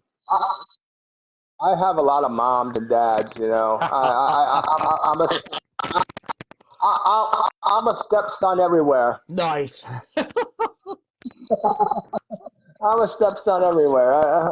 Who wouldn't love this? Who wouldn't love this? But yeah, it's been a great run. It did start 1999. Yes, I was your boss, but that's where it started.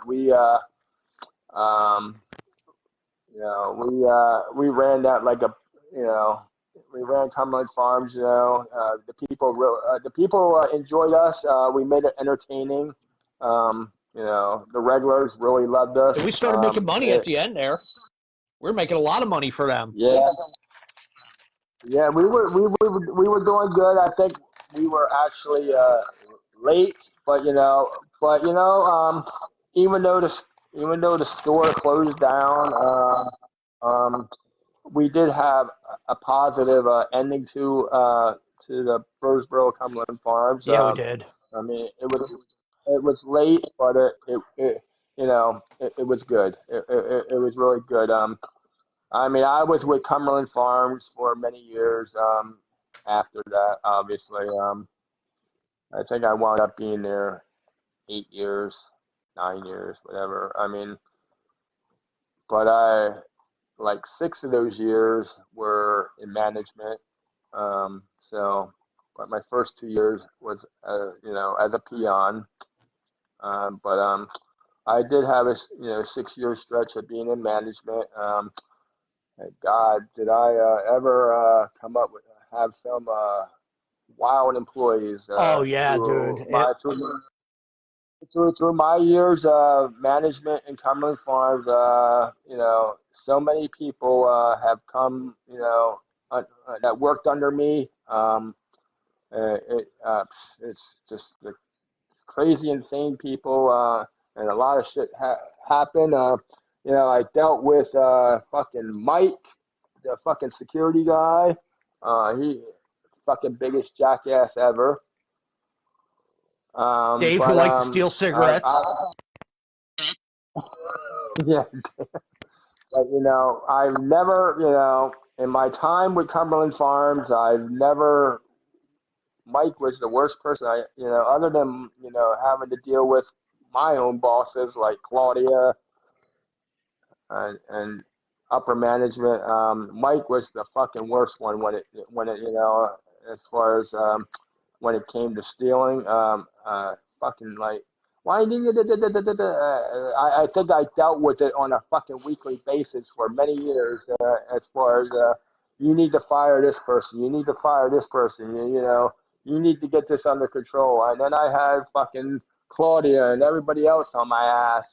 I don't even know how I fucking made it 8 years in Cumberland Farms, but I did. I gave you guys gray hair. Mike, you're the fucking worst one. but in the fucking good way, though. At least you weren't stealing cigarettes or anything like that. No, and you know what? The people that maybe my training methods were questionable.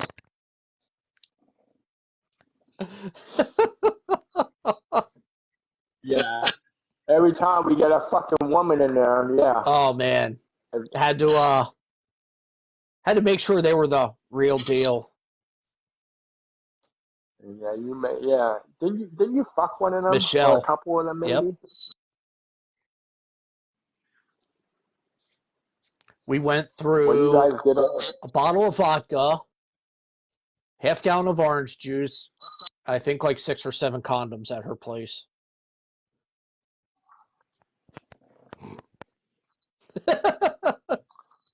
And that was just the third day after she started.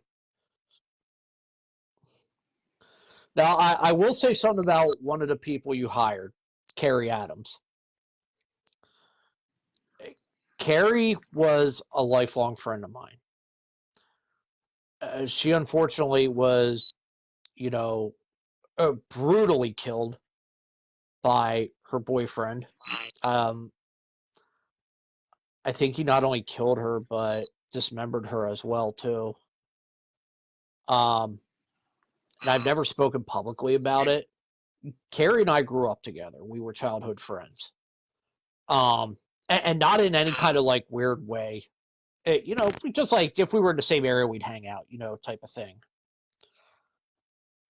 But when I saw that, she had applied, I think if I remember right, I gave you the application and said, hire her. I think I actually remember that, yeah. She was very good. She was very smart. She in no way, shape, or form deserved what happened to her. I hope the guy who did it got what he got in jail. Because I could tell you now, have he not been caught, her brother would have got to him. I would have got to him. Yeah, that's just insane. It's just stupid people just do stupid things. It's she was a very good employee, very very nice. Probably other than you, Mike, probably one of my best people that have come through Cumberland Farms during my tenure in management. I I've had bad employees, I have good employees, but there's only a few that I can actually say that really had my back. I mean, a lot of people, stuck it to me. That's happened probably, you know, I've probably had more bad experiences with that Sadly, than that I've comes with had good management. experiences. But you know what? It is, and I worked in a lot of different stores through my time in Cumberland Farms. I worked in Boyertown. I worked in New Berlinsville, um, Birdsboro. Even when I moved out of Pennsylvania and I went to New Jersey, I worked in Delran. I worked in Palmyra. Well, Palmyra was just a gas station. But I literally, the one day I was actually on duty, I literally fucking watched a fucking tractor trailer fucking slam right into a fucking car that was waiting at a fucking red light and fucking send it like into the other lane and they almost hit the fucking gas pumps on the other side because there was a gas station uh, across the street from us.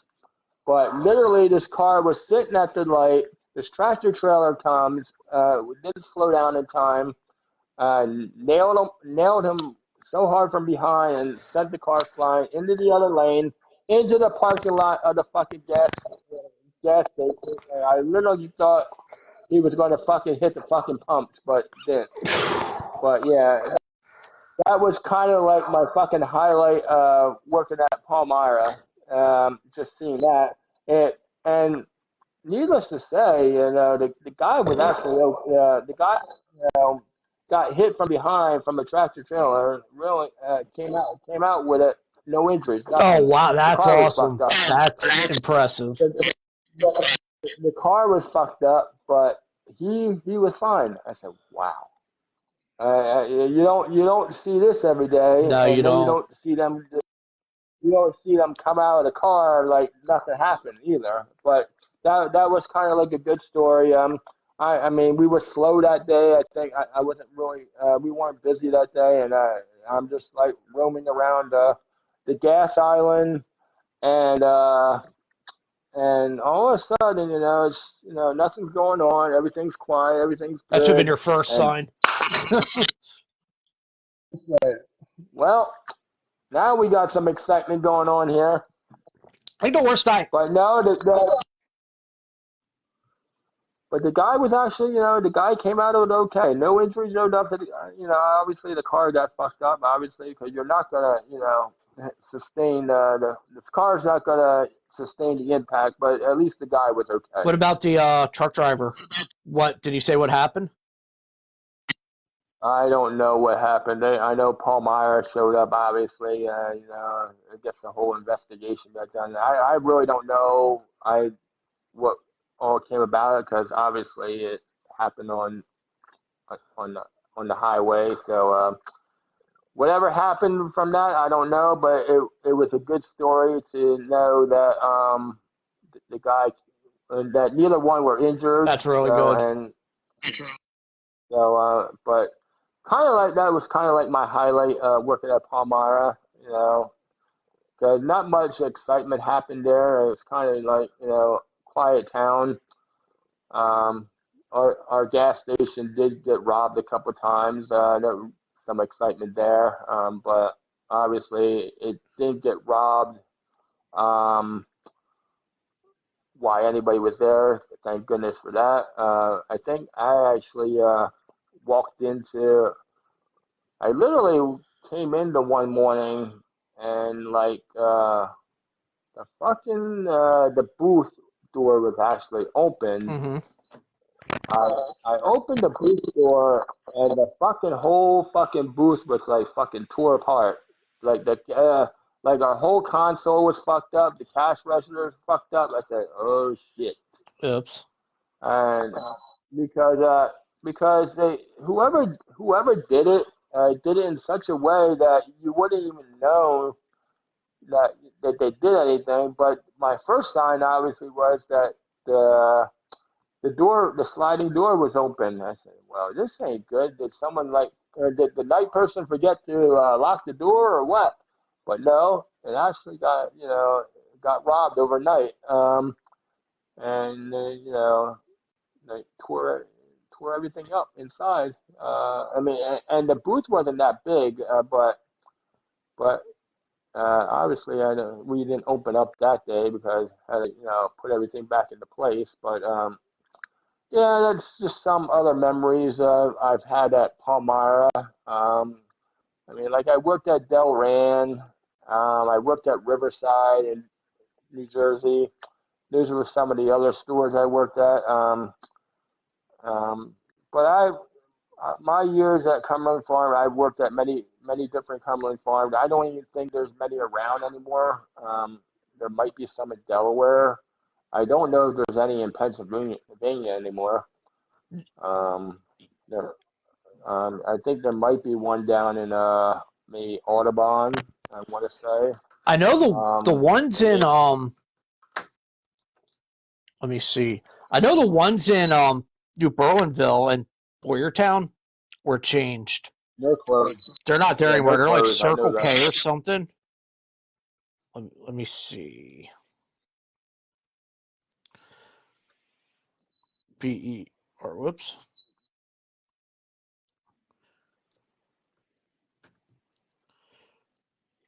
Cumberland Farms.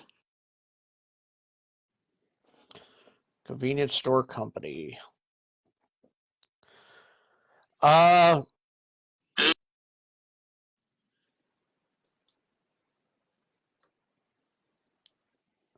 so according to this, there's one in New Berlinville, but it's saying closed. I just clicked on one at Montgomery Avenue closes. Oh, it's 12 a.m.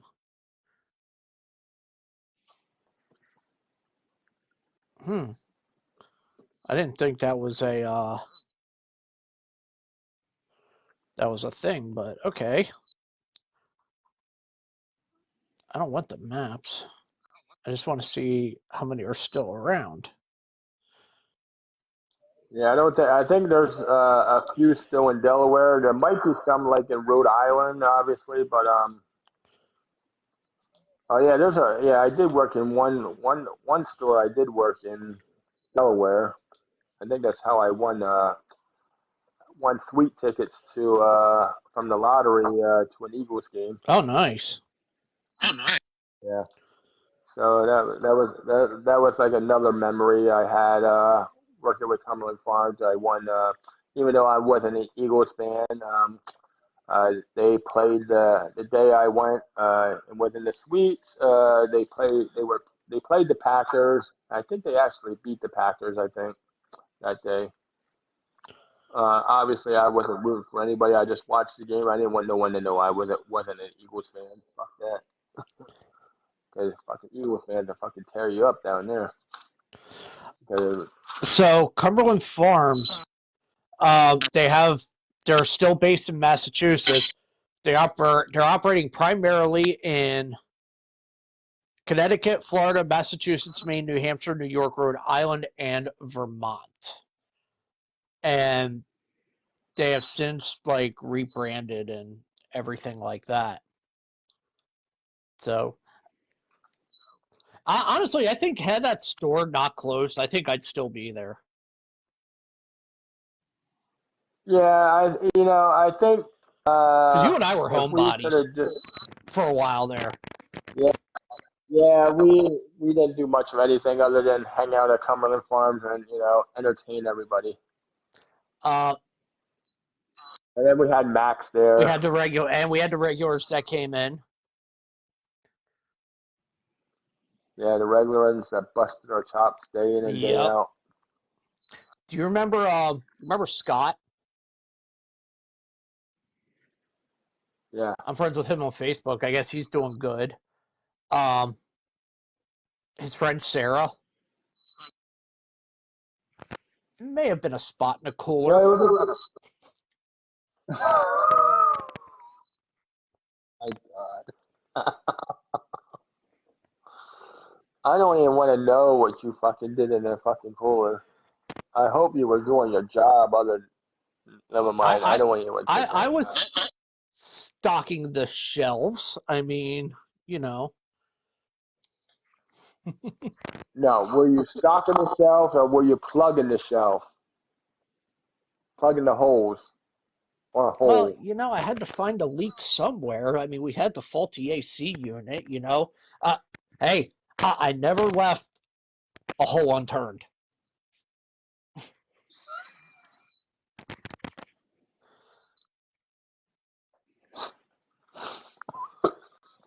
My God.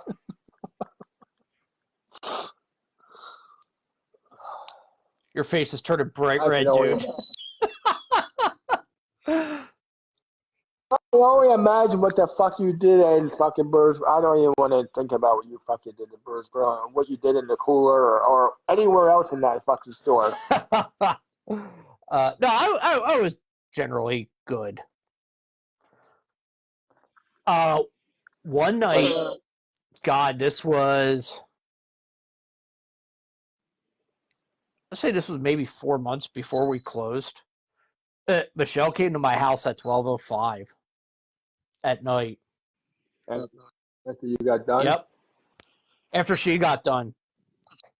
Locked up the store and everything, but showed up at my place because she forgot to turn the gas pumps off. So I had to drive down there and do it. Free gas. Yeah, pretty much. Nothing was taken, though. So we did good with that. Nothing was missing. I will tell you, though, however, I think our biggest inventory discrepancy was that stupid comic book collection that they sent to our store. I remember that one. Yes, I remember The Superman that. thing that we said no one was going to buy and junked it. We didn't realize that was live inventory. No one told us. Yeah. Yes, I remember that. And they said, you were short this X amount of dollars. Oh, maybe part of that was the fucking Superman comics. Yeah, actually, I think we were able to trace it exactly back to that, if I remember correctly. Right. Well, there's where the inventory's at, in the fucking garbage, in the fucking dumpster, and where Mike and I fucking put it, or whoever threw it there. I don't know if I threw it away or you threw it away, but we threw it away. It was one of us. But yeah, we lost money there. That reflected in the inventory during that time, but I did have some good inventories. I did have some bad inventories throughout the times that I've in my in my 6 years of being in management. There was some good inventories, some bad inventories, and you know that's how we made our bonuses. But I did meet many good people that came through there, whether they were my employees or during my peon years. Just and you know what? just meeting people.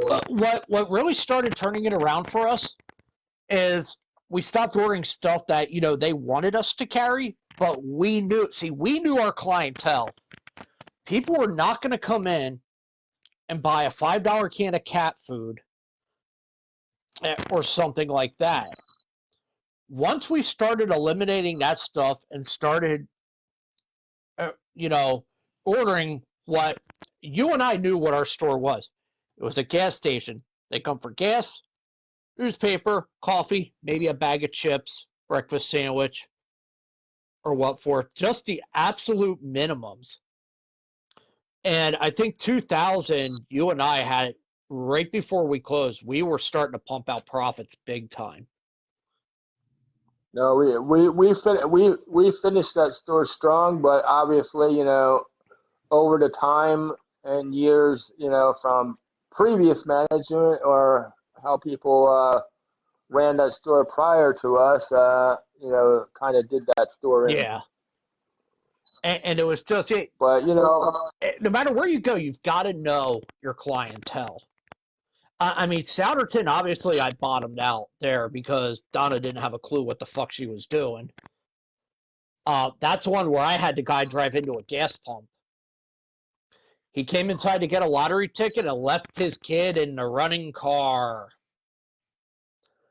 Kid started climbing around, threw the car in reverse, and drove it right into one of the gas pumps.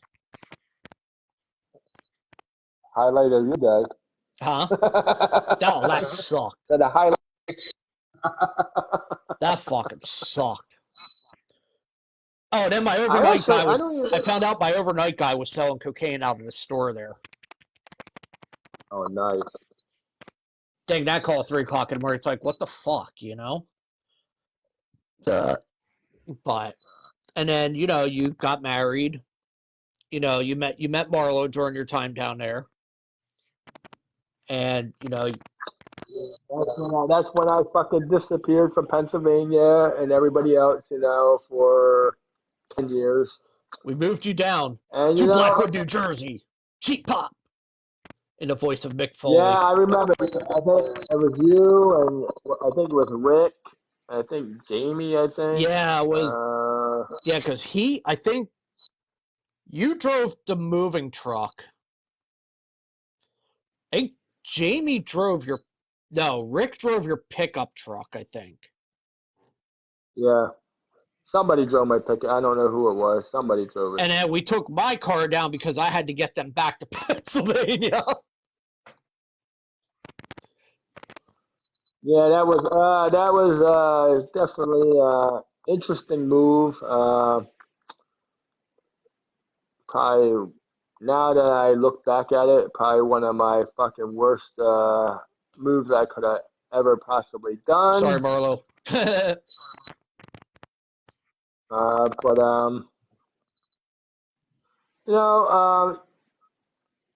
you think you know somebody for so many years before you even go through the whole like moving out of state or like well, actually, you know what? I think I actually literally when we first started dating, I think I literally moved in with her up in Reading after 3 months. That's about how fast I moved in with Mel. We started dating in February, and by July, we were living together. Well, that's kind of like the same aspect as with me and Marla. But the only difference is you're still with Mel. I'm not with Marlo anymore. And it is what it is, But now Marlo, I'm friends with her on Facebook. She does have a daughter and son, and she is married to the guy that she cheated on me with. Are the kids his? Yeah. No, I mean they had kids together. They didn't have kids, prior to them meeting. They, I guess they had. Please tell me one of them is secretly yours. No. But I think. But you know what? There was a instance where we did meet up after we broke up, and I think this is prior to her actually getting pregnant. I think we did have a fling after we were not together no more. So we did have like a one nighter, and she did wind up getting pregnant, but oh damn! But it was not because I fucked her, but because she thought, she got pregnant because I fucked her, but it turned out that, the guy that she's married to today, she was pregnant by him. She was already pregnant? Um, no, she told me this. Well, I don't know if she was pregnant at that time, but she told me this shortly after we had our little one nighter. So I don't know if she was actually pregnant. Well, no, because she was. I don't know if she because I don't know if she was pregnant at the time because she didn't say she was pregnant at the time. So I'm going to assume that it was after the fact because she really thought that because then that's when I did find out she was pregnant, but she thought maybe it was because of me, but it wasn't because of me because the DNA wasn't wasn't mine. Uh, So so, but I think there was a. But she said, yeah, I think I did get accused of that. That yeah, I think it's your kid. But then I think she obviously she got tested and stuff, and and it wasn't mine. But so we didn't have kids together, obviously, and even though one night thing that she thought that it could have been my kid was not. So, but she does have a son. She has a daughter. She's still living in New Jersey. She's still a teacher. Um, I think she lives in Browns Mill, New Jersey, still. Um, so even though things didn't work out with us, and she did cheat, we still maintain you know decency. We still talk and it's a cordial friendship, regardless. so to speak, right? Yeah. Yeah. So regardless what happened, we are on good terms. That's good. So so most people, after that happens, you get bad, vibes with each other and whatever. But we were able, after we got past all that, we were able to, Sorry. Go ahead. interrupt me with your garbage. Actually, you know what? When you were telling me what happened with Marlo, I had this going.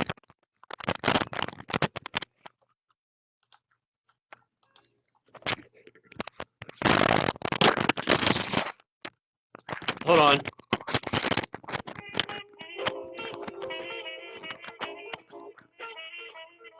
Ron Jeremy's Pornosonic. Oh my gosh.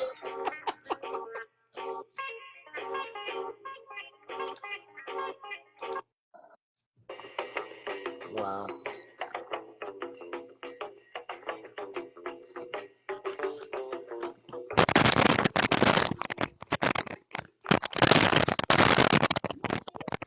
No, I don't know where she is. That is the greatest album ever made.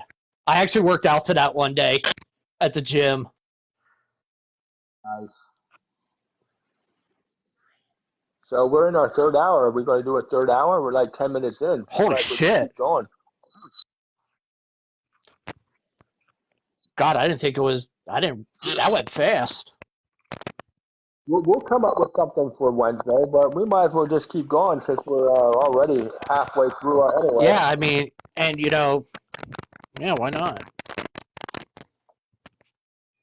So that's my story. I guess with the Cumberland Farm, our story with how we met at Cumberland Farms, and Well, we bowled together for a while there too. we were bowler. We did bowl. Up. We did bowl up in what is that town up there? Mount Penn or whatever. What I don't even know what's that little town we bowled at. Well, we would go Off like of, if we were like practicing bowling or what forth, we would go to Bull Grill up in Rifton. That's right outside of Mount Penn. Rifton. And then Right. for our league nights, we were down in Limerick. Right, I remember that, and that's when we were fucking killing pitchers of beer. Dude, the amount of beer you and I consumed back then, I think if we tried doing that today, it would take me at least 4 days to recover. I don't think we have it in us anymore. No. Well, especially me. I don't. Not after I almost died in 2014.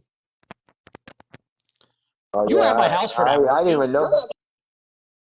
No, because I didn't even know about it because you had to tell me that story down the road. Oh, no, I meant for the pay-per-view. You weren't there for SummerSlam 2014? I thought you were. Or you were going to come over, but something Uh, came up, I thought. yeah, yeah. I don't think I was. I think I was coming, but no, I wasn't there, and that's probably why I didn't know about that incident until you told me like later down the Yeah, Mel line. had to rush me to the hospital because I almost died. And my mom, Yeah, because I. listen, when I told my mom about it, she got so pissed off. She's like, "How can you be so nonchalant?" Oh, what, do you want me to be full dramatic and bullshit like that, like your sister, or my one aunt's a drama queen. I won't tell you which one, but yeah, I'll tell you offline. We'll have that conversation. Yeah, yeah, because you do have stories offline, that's for sure. But your wedding, I mean, we did your wedding then. That was what, 2000 or 2001? I think it was 2000, yeah, 2001. We had the wedding. Because there's pictures of, there is a photo and I still have it of me, Rick, and Jamie at your wedding, and I look like a 12-year-old holding a beer because I cut my hair and I shaved, and I look I like I was remember about that. 10. I mean, that was just funny. And then we filled up your and Marlo's car with peanut shells. That actually took a little bit of time. I'm surprised that you didn't catch us doing that because we were just like shuffling in and out, I think, if I remember. Yeah, yeah, I must have missed that obviously I missed that whole movie. Dude, Marlo was pissed about that. I think you laughed about it. You were a little upset about it, but I you kind of thought chuckled it. But oh, she was I thought I hot. did that. Oh yeah, she definitely had a temper. Um, I think part of our divorce was uh the reason me being at Cumberland Farms because I was never around because I spent a lot of time working for Cumberland Yeah, you Farms, were a a lot manager. of so and that was kind of like my downfall. I think that's where kind of I think where it all went south is because obviously I had a career, a management career where I had to deal with different things. Obviously, when you're running a store, everything is not peaches and cream, No, and it's things not. come up. And I had to deal with a lot of bullshit with Cumberland Farms, and that's something that she didn't understand. Um, and when things did kind of like go back to normal for me, where I wasn't spending so much time at Cumberland Farms, is when I kind of like found out, she was spending a lot of time, quote unquote, at her job career as a teacher. I find it appalled that I understand that teachers have to, stay after for obviously, different reasons. But I don't. I find it strange when she was coming home every day. Every day, there's not something going on every day. And why are you coming home every day from teaching at like 9 o'clock at night? What are you doing that I don't know about? Yeah, that's a little suspect. I understand you're a teacher. I understand there's like parent teacher conferences. There's some kind of maybe activity going on. Maybe you have a meeting with the principal or I get all that, but that's not on an everyday basis that you have something going on. Why are you coming home at like 8, 9 o'clock at night, Monday through Friday, every day? That kind of like threw a red flag. I say, and that's how I actually caught on that she was actually cheating. Actually, I didn't really have to. I I I didn't even have to, say anything. She just basically came out and told me that she did it. Oh, nice. I said, well, I didn't have to. I didn't have to fucking get it out of her. I said, but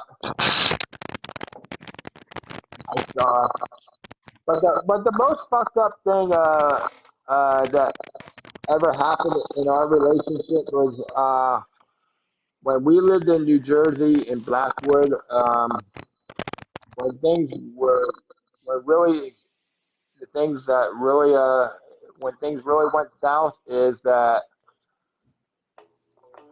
the most fucked up thing that she could possibly ever say to me was that could you get a hotel for the weekend so I can bring my fucking my fling over for the weekend and fuck him,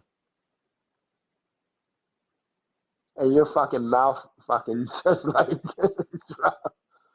I said I am not fucking leaving so you can have an affair, in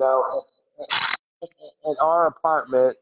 uh I am not going to get a hotel just because you want to fuck somebody, What the in our fuck? place. She legit said that to you. Literally, she told me, said, "Could you see?" I swear to God, I remember this like it was fucking yesterday.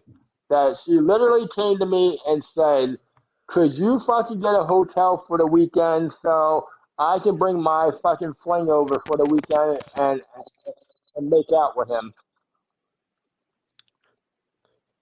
Part of me wants to get her on the show here to confirm that. I, I don't think she would ever confess. She may, and you know what? She may confess to that. I don't know if she would remember that. Obviously, I would think she would remember that. But yeah, that's the most fucked up thing she could have ever said to me is, "Could you go get a hotel so I can bring my man over, my fling?" I call it a fling. I don't think she said it that way. She said it in a different way that I can't remember. But basically, she just wanted to bring a guy over, just because she was having an affair behind my back. And she just came out, and I obviously I didn't even have to bring it out of her. That's She fucked just up. basically she just basically came out and and told me, and for some obvious reason, things didn't end well that night. I think the cops wound up coming that night, and for some reason, I don't know what she told the cops, but I wound up having to go get a hotel anyway, and I wound up going to work the next morning. I think this is when I was working at the Palmyra station, and I wound up getting a hotel anyway, and I went to work the next day. But I think I had to come back. But I think I had to come back to get clothing. But because the cops had a conversation with me. I don't know what she told the cops. She said, well, can you just like leave for the night? The cop says, can you just leave for the night and come back in the morning when things are a little less hostile with you guys and um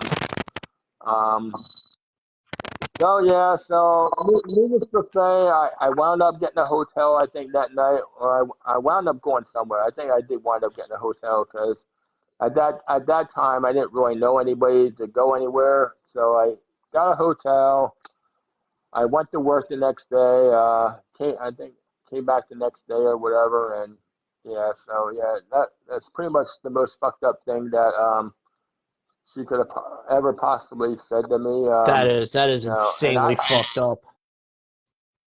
I didn't.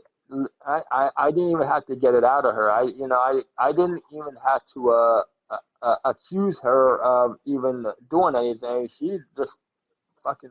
I think I think this happened either on a Friday or Saturday. But yeah, That's he crazy. literally he just literally asked me just to go get a hotel so she could have an affair at our apartment. Oh, jeez. That's And, fucked and, up. and yeah, that's what I said. And I think that's why the cops showed up because I spazzed out and everything. Uh, Can't imagine why. and I think she got scared, and that's how the cops wound up. I never hit her or anything. It's just I think she just her own little whatever was going on in her mind that she felt threatened or whatever. So the cops came and got both sides of our stories, and needless to say, I was the one that had to leave. So yeah, that's how that went. But through all, through all the craziness, you know, with her cheating, and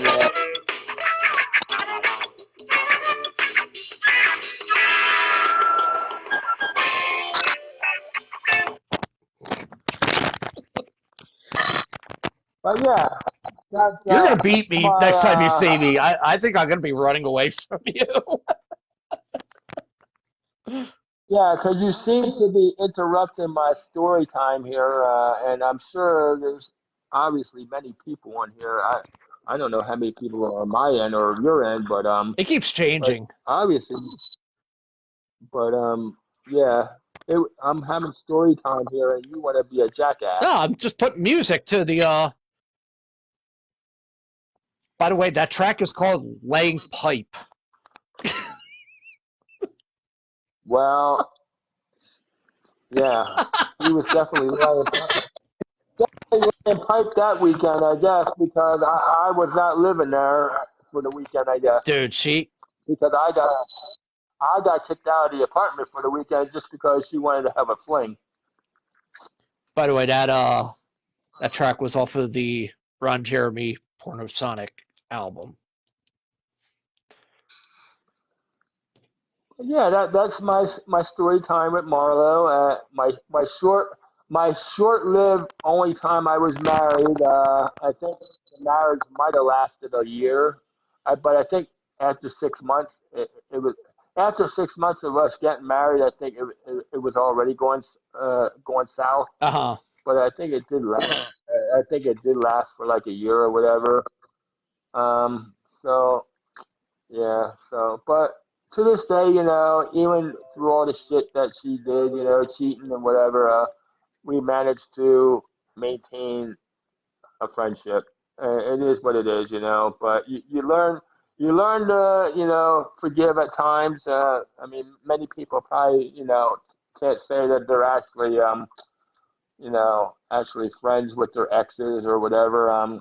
Obviously, perfect example, is Marlo. Perfect example is Angel. Um, Angel is obviously a member of this group. The one that you thought was the one to be. I looked both of you in the eye even, and I told you that. And honestly, I still stand by that. I can. She, we again we it was another relationship I was in that did not that that did not really end on that didn't end on bad terms. No, you guys are still Things on really just good seemed terms last time I checked. It's just you guys were kind of we kind of like we I guess the attraction or whatever you want to say wasn't there no more, yeah. but we still were getting along, and we've, and whatever. It's just, the attraction wasn't there, the interest wasn't there. But I can never ever say anything bad. She kind of, she made me a better Oh, person. yeah. We she definitely made me a better person. She definitely opened my eyes. Um, so we did take some decent trips. We did go on a cruise last year. That we did go out west to California, Washington, and Oregon. Was another nice trip we took. We actually, the one year, we actually went out to Vegas over Thanksgiving. So that was some of our highlight trips that we took. So it, it was a good 2 years together. We took some amazing trips. Um, Obviously, the end result is that we're not together no more. But on the positive note, is that we still are able to maintain be civilized with one another and hold a good friendship. So that's the plus side of it. Oh yeah, definitely. She was I swore she was going to be the one up and down.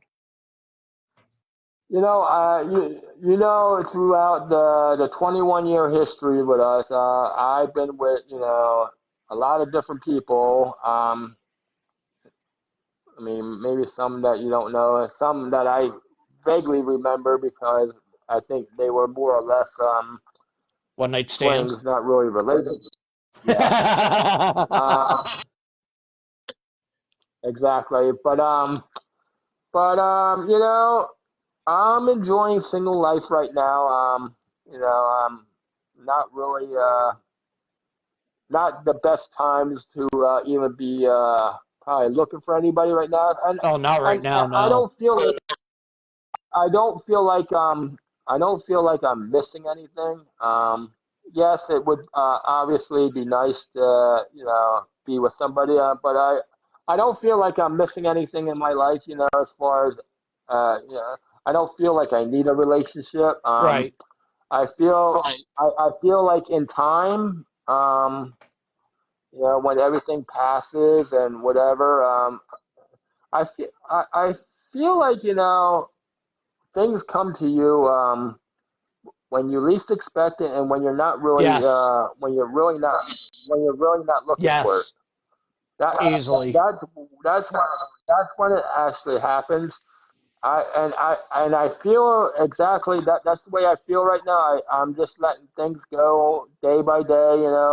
I'm enjoying single life right now, and when that time comes, I'm gonna know it. Obviously, that person is gonna come into my life, and I'm gonna know who it is. But right now, I'm just living my life. Enjoying single life. And just doing what I have to do right now. And when that time comes, let it And you're come. having fun doing it. That's, Right. the most important thing right now. So I know when we were in Birdsboro, I still talk to Ben every now and then. You remember Ben who lived up in a trailer park? yeah, I talk to yeah. him every now and then. Um, I'm still friends with Aaron Stein.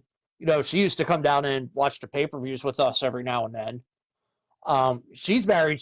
They were in Louisiana for a while, but she moved to North Carolina.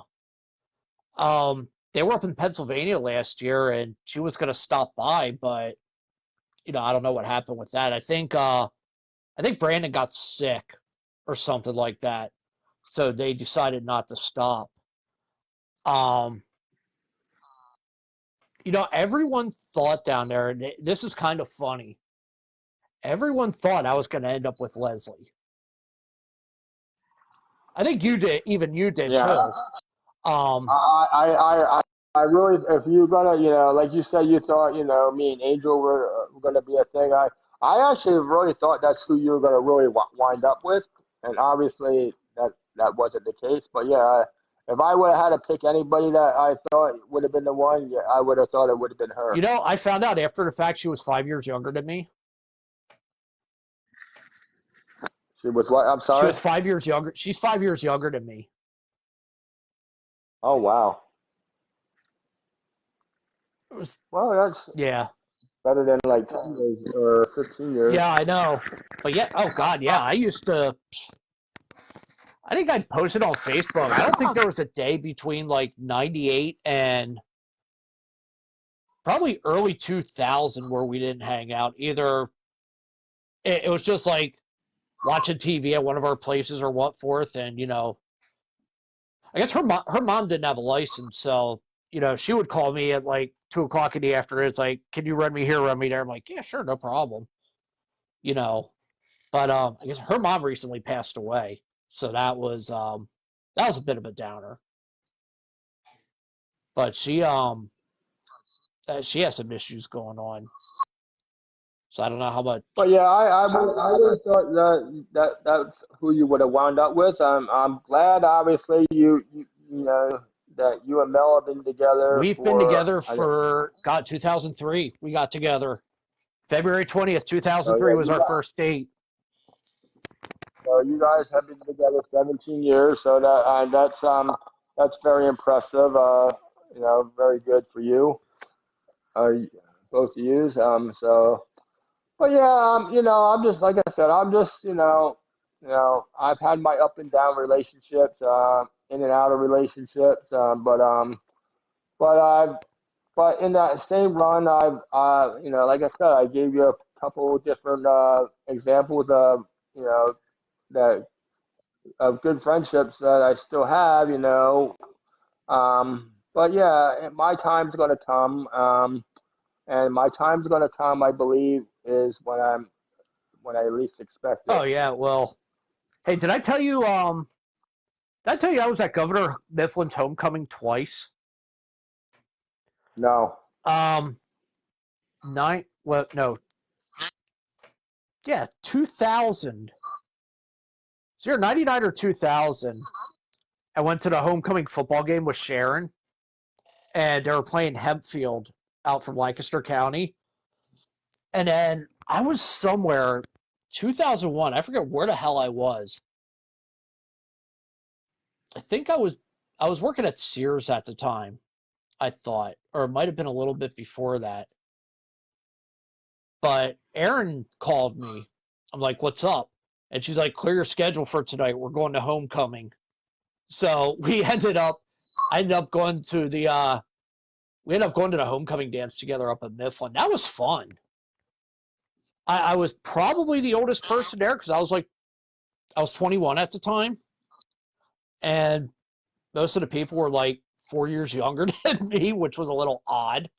But I think that was the wildest thing I ever did. That was the wildest thing I did between like 98 and 2002 was that.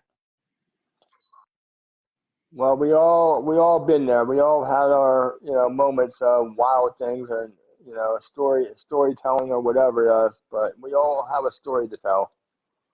Dude, you remember my first car? Or had I not met you yet when I had that Plymouth Valari station wagon? I don't know if I even remember that. I Okay. don't even know if we even knew each other at that time. But no, I don't remember that. So apparently, I'm going to assume that we didn't know each other yet. Yeah, that's the one. It was like the color of baby piss and it had rust holes all over it. But yeah, man, I mean, our first 5 years it almost defined where we are today. I mean, it was one of those, dude, we're going to be like friends for a long time. You can always tell that with someone generally when it's like inner circle. It's funny that you mentioned. I want to give everybody a heads up now. It's funny that you mentioned first cars, Uh huh. because that's tomorrow's theme. What was your first car? Mine was a 1977 Plymouth Valari station wagon. There was a guy out on Route 100. Do you remember Atkins Auto Sales? There was an old guy, and my mom and I, we talk about this every now and then because his big thing with selling a car was, that's a good vehicle. I drove that car. He had a southern accent and everything. Paid him $500 cash for it, and I instantly became the most popular kid in town. Yeah, it's funny because I originally, I actually have my theme days all planned out for like the next 10 days. That that wasn't that wasn't the that wasn't going to be the theme for tomorrow. I think I originally had something else, but I changed it. But then when you said when talking about your first car, um, I normally don't tell anybody what the themes are, but since you Brung it up. mentioned first card, you brought it up. I figure I will give everybody a heads up. That is the theme for tomorrow. So if you want to share your first car when that post comes through, uh, by all means do so. Go for it, But yeah, definitely. I normally don't tell anybody what the themes are, but I will say there are some interesting theme day questions coming up over the next 10 days. So, but since we are on first car, actually mine was actually a Ford Monarch. Really, I remember actually the fucking I remember the one night me and Jamie were together, and I don't know if it was Rick or somebody else was, but I remember we were on 663, and the fucking engine blew. Oh, shit. The engine fucking blew on it on 663. Uh, I don't remember how we got home that night. Um, but yeah, I think it happened right down by the turnpike. Actually, right after the turnpike. I think it was more like Spinnerstown, I would say. Uh-huh. 'Cause we passed the turnpike and we were going up the hill, and I remember seeing the sign that that road there that like bears off to the right. I think it actually goes to Spinnerstown. I think it actually fucking died right there. Oh, shit. Right, right before that fucking road. So how'd you guys get It home? fucking um I I don't remember. I know obviously I had to get the car fucking towed. Obviously the fucking car went to the fucking junkyard. Uh-huh. I think it went to the junkyard today. But yeah, we did get home. I don't know if Jamie made a call or somebody. Somebody picked us up.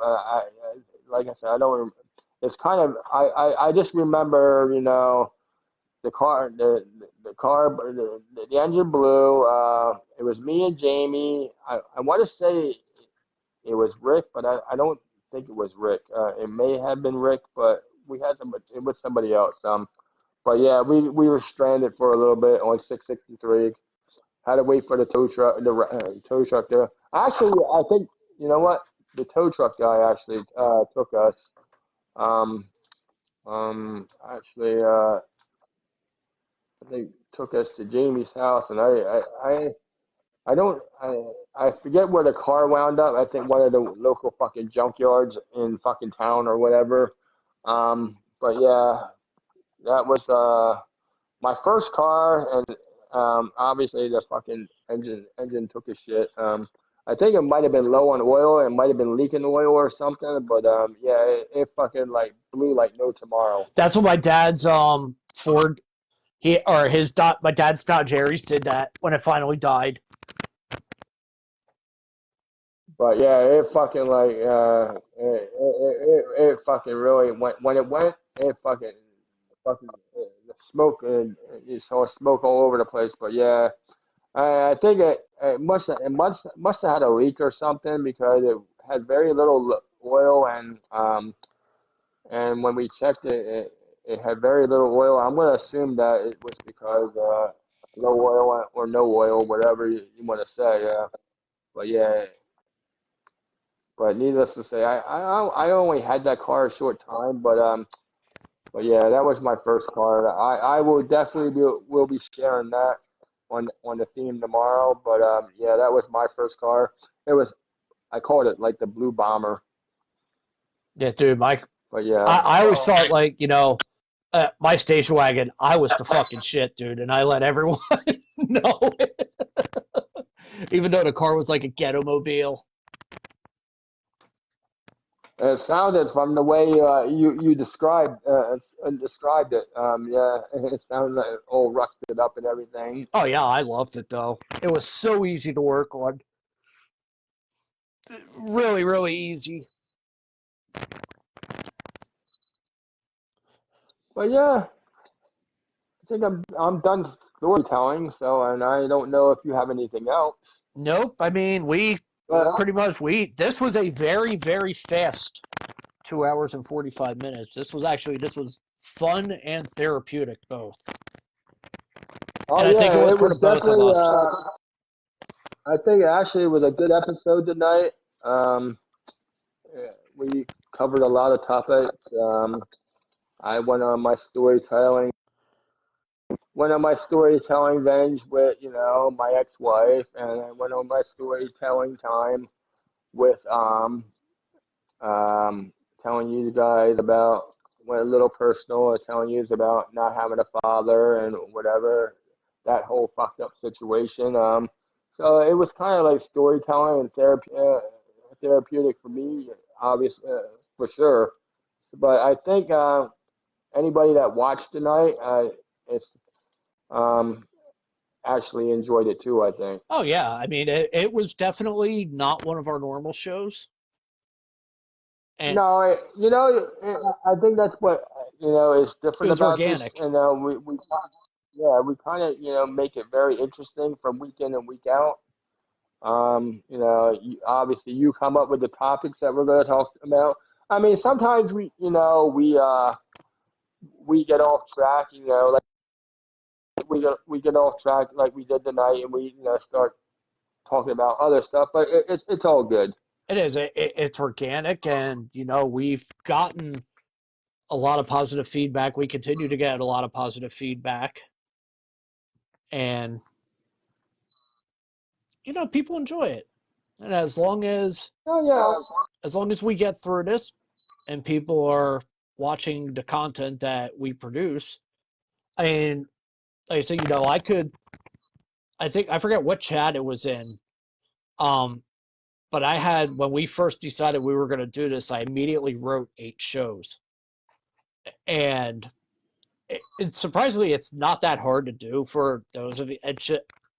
You can write a show like what you want to do, how you want to target it. If it stays on track, great. If not, great. Our our things have always been organic. Have always been We organic. were We were. wow. I'm hearing my Wow, I'm hearing my. sorry. I'm hearing myself Sorry, in my I'm hearing ear. myself in my ear. Okay. Okay. Oh, now. yeah. Oh, now.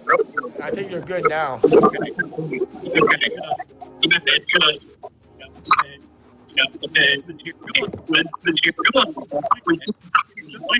I don't know. You're all muffled now. Yeah. yeah, hold on. I'm back in here. I'm back in. I'm hearing myself. Yeah, you got a lot of bad feedback there now.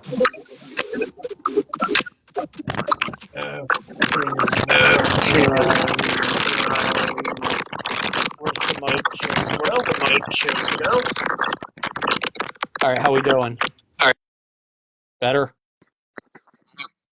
Much. Okay. Yeah. Sorry, I was hearing myself there, and Well, now I can hear you better. I kind of had to I had to change earbuds because the other one died on me.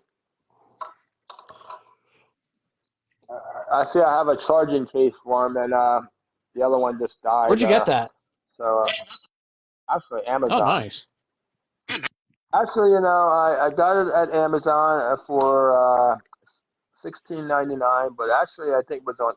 I think the regular price was like $19.99. I got it. I'm Amazon Prime member. Obviously, I got it in one day. Right. So you know, actually for the first show tonight, I actually tested them the other night. I said these are going to work well for doing the Friday night show, and they actually they take out a lot of the noise. You don't hear a lot of the background noise. It's very, very, very quiet. I think tonight has been our smoothest show since we started. We got weeks 1 and 2. Week 2 was okay, but just week 3 was just the Friday the 13th was just so glitch filled. Well, we almost could have probably figured that something was going to happen that Oh night. yeah, without a doubt. Not that I'm superstitious or anything like that. Bullshit. But something's always bound to happen on a Friday the 13th. No matter what it is, something strange or weird or is always happening on Friday the 13th. No, Quick hit. no matter how you look at Quick it. hit before we end tonight. Should we do a couple quick hits? Yeah. All right. And then, Republican governor of Georgia certifies the electoral votes for Biden. yeah, I heard that earlier. Trump Jr. tests positive for COVID. I'm not I surprised, heard you? that too. I'm not surprised. And last, and this is still a developing story, sadly, 8 people injured in shooting at a mall near Milwaukee. Yeah, all those stories I actually heard right before coming on the air tonight. Yeah, that developing story. I think that was what, Wisconsin, I think. Yeah, Is that they're looking for a Wisconsin? white guy in his 20s or 30s. Yeah, he's still on the loose. I heard that. Yeah, And that's it for your quick hits for tonight. and I got okay. So one last thing, guys. For those that joined me late and are still here, joined us late, I should say. Uh, Obviously, tonight was to kick off your weekend, but we still have another event tomorrow that I will be hosting. It's not Facebook Live. I'm hosting Family Feud event tomorrow. Obviously, you guys know I've been beating this death all week in preparation for Family Feud Challenge Week. But before we get to Family Feud Challenge Week, I'm having a one night event tomorrow night before we get into all of that. But so if you're interested in Family Feud tomorrow night, I will be posting all the questions within the group like I've been doing all week. Normally we only play like one round, but as I've told everybody earlier, doing this earlier when I was going through my address. Tomorrow it's going to be different. Tomorrow we're playing the full slate of Family Feud, 3 rounds plus the fast money round. Obviously it's going to take some time to get through. So if you plan on playing, I would I would plan on 3 or 4 hours of your time. It's just the way it's been rolling with the warm up challenge questions this week. But I did put the new stipulation rule in tonight. Each round is only going to go 60 minutes or until all the questions are answered, whichever comes first. So if you have nothing better going on tomorrow night, the first question will be posted in the group. First round starts at 7 o'clock tomorrow night. And we're going to just continue right through there till we complete the fast money You doing round. it all night? Fast money round, it's probably going to be like we're going to start at 7 o'clock. And like I said, there's quite a few people that have responded to this event. I'm just giving you a heads up right now. If you plan on playing the whole night, I would plan on at least 3 or 4 hours of your time. Or It may not go 3 or 4 hours. And like I said, this is all a time-consuming game. It all depends on how many people are playing, how quickly you guys respond to me with your answers, and and if they are the correct answers. So hopefully, maybe we can get through this a lot quicker than what I'm telling you guys.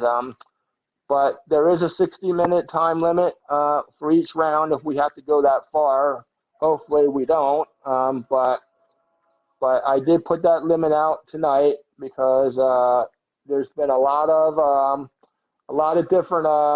long rounds this week where I've been waiting for like 2 or 3 hours to finish a round, and that's not anybody's fault. It's just because the timing of when I put the question out, and obviously people are were working or whatever the case may be. It's nobody's fault. It's just that I figure since I put a time limit on it, you know, it'll go a lot smoother.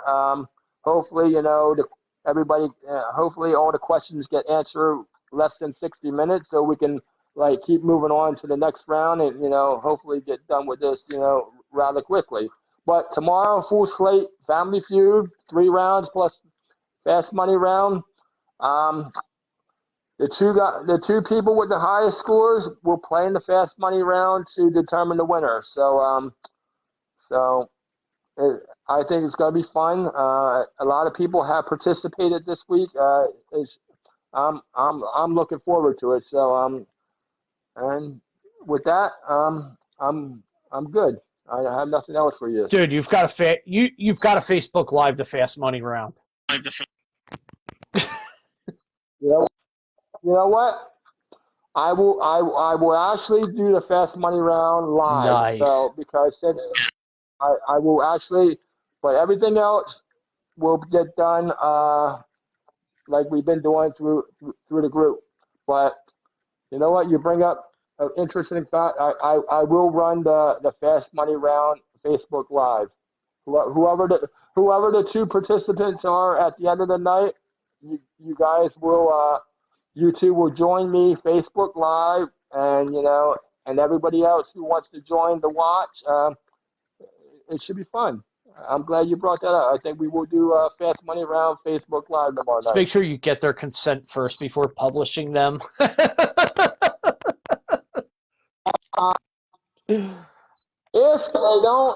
If they do not consent to coming on Facebook Live, then I will have to come up with another solution. Then it's either I have to go through.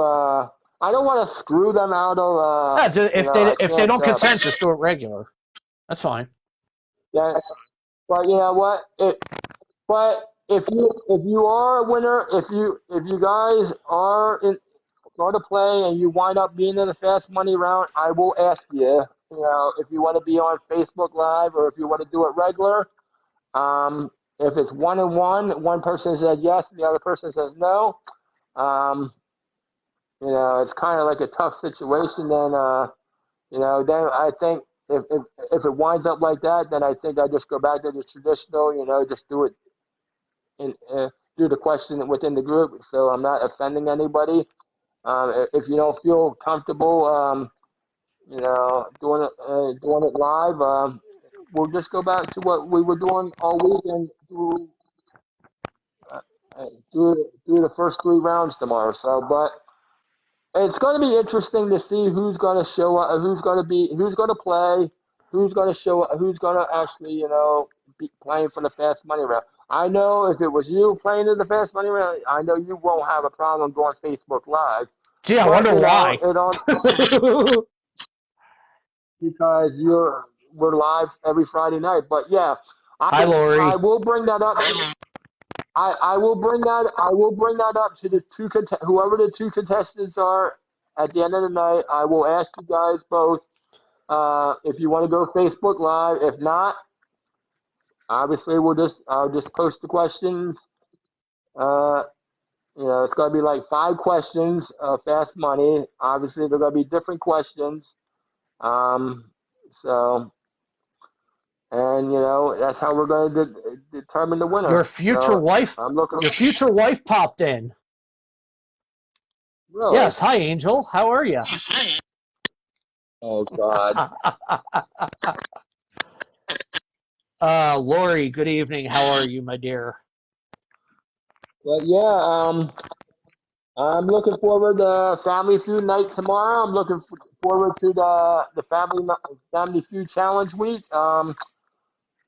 Did I mention? Oh yeah, I failed to mention that earlier because I did go through the Family Feud Challenge, but I don't think I told you guys that the winner of the Family Feud Challenge gets $50.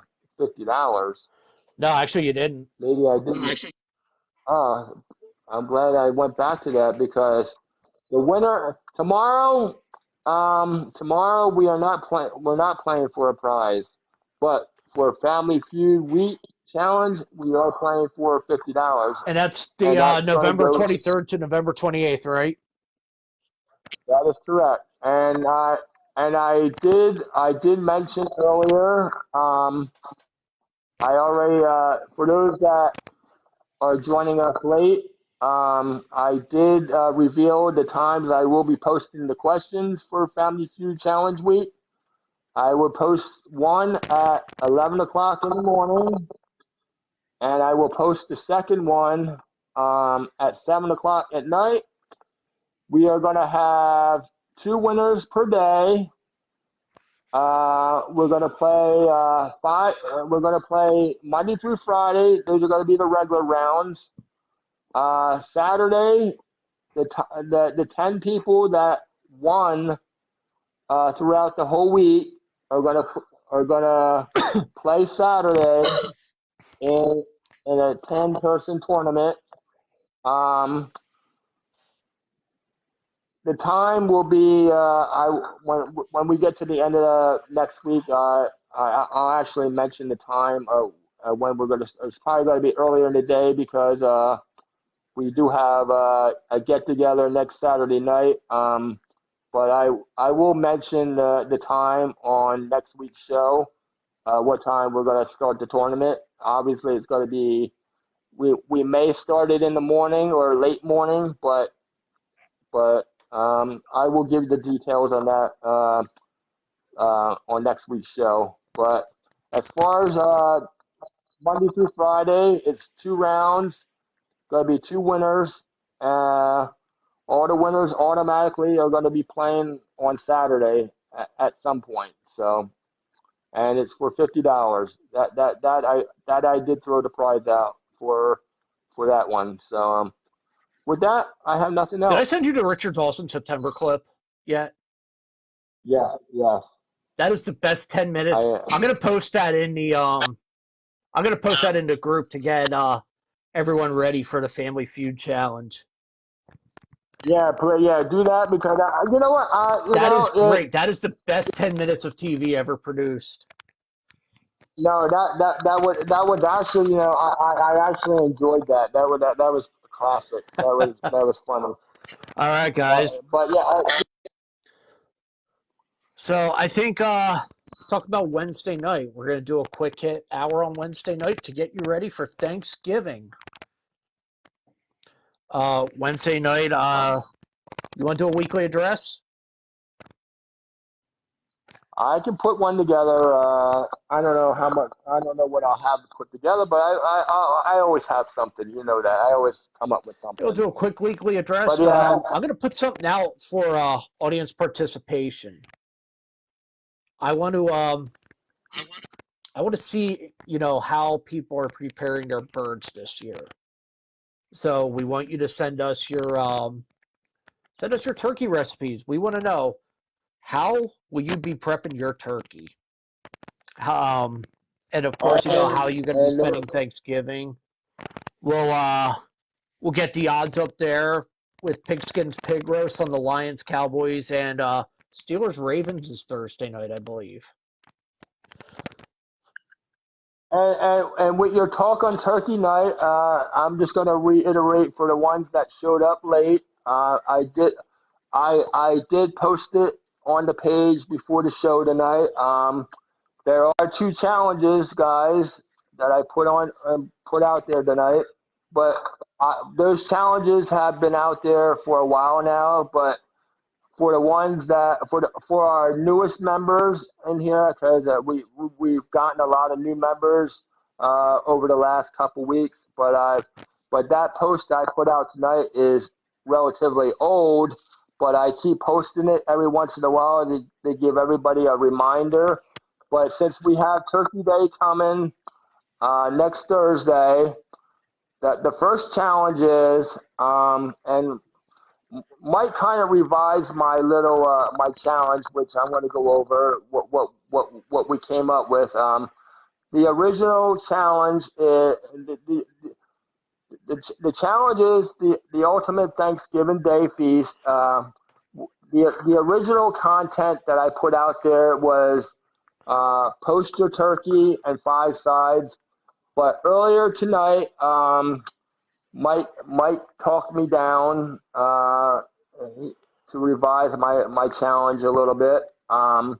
Depending on the size of your Thanksgiving get together.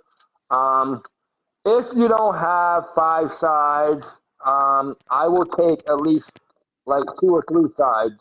I'll work with you because everybody Thanksgiving's going to be different this It's going to be year. very different for a lot of So, people. so if you're going to have a small gathering and you're not going to make a lot of sides, I will take like 1 or 2 sides, whatever you want to do. I kind of prefer two because I think you can at least. I'm sure everybody's going to at least have two. So I will accept two minimum. But you also have to post your turkey too. So and with that challenge, we will we will do it the same way. The voting's going to work the same way as we did the Halloween challenge and the Thirsty Thursday challenge. We're gonna all the photos are gonna go into the album. I am going to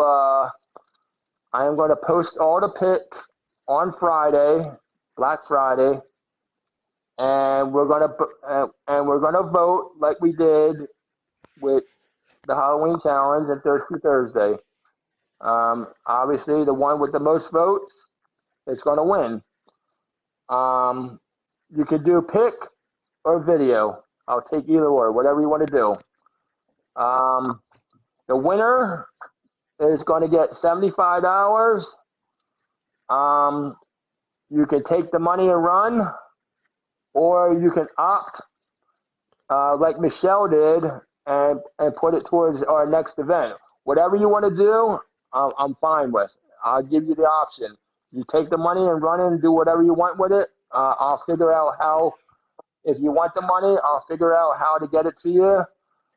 Sometimes I use PayPal or Venmo, but if you don't have PayPal or Venmo, and you want the money, I will figure out an alternative way to get it to you, whether I have to mail it to you, or if you're local, maybe I meet up with you and give it to you.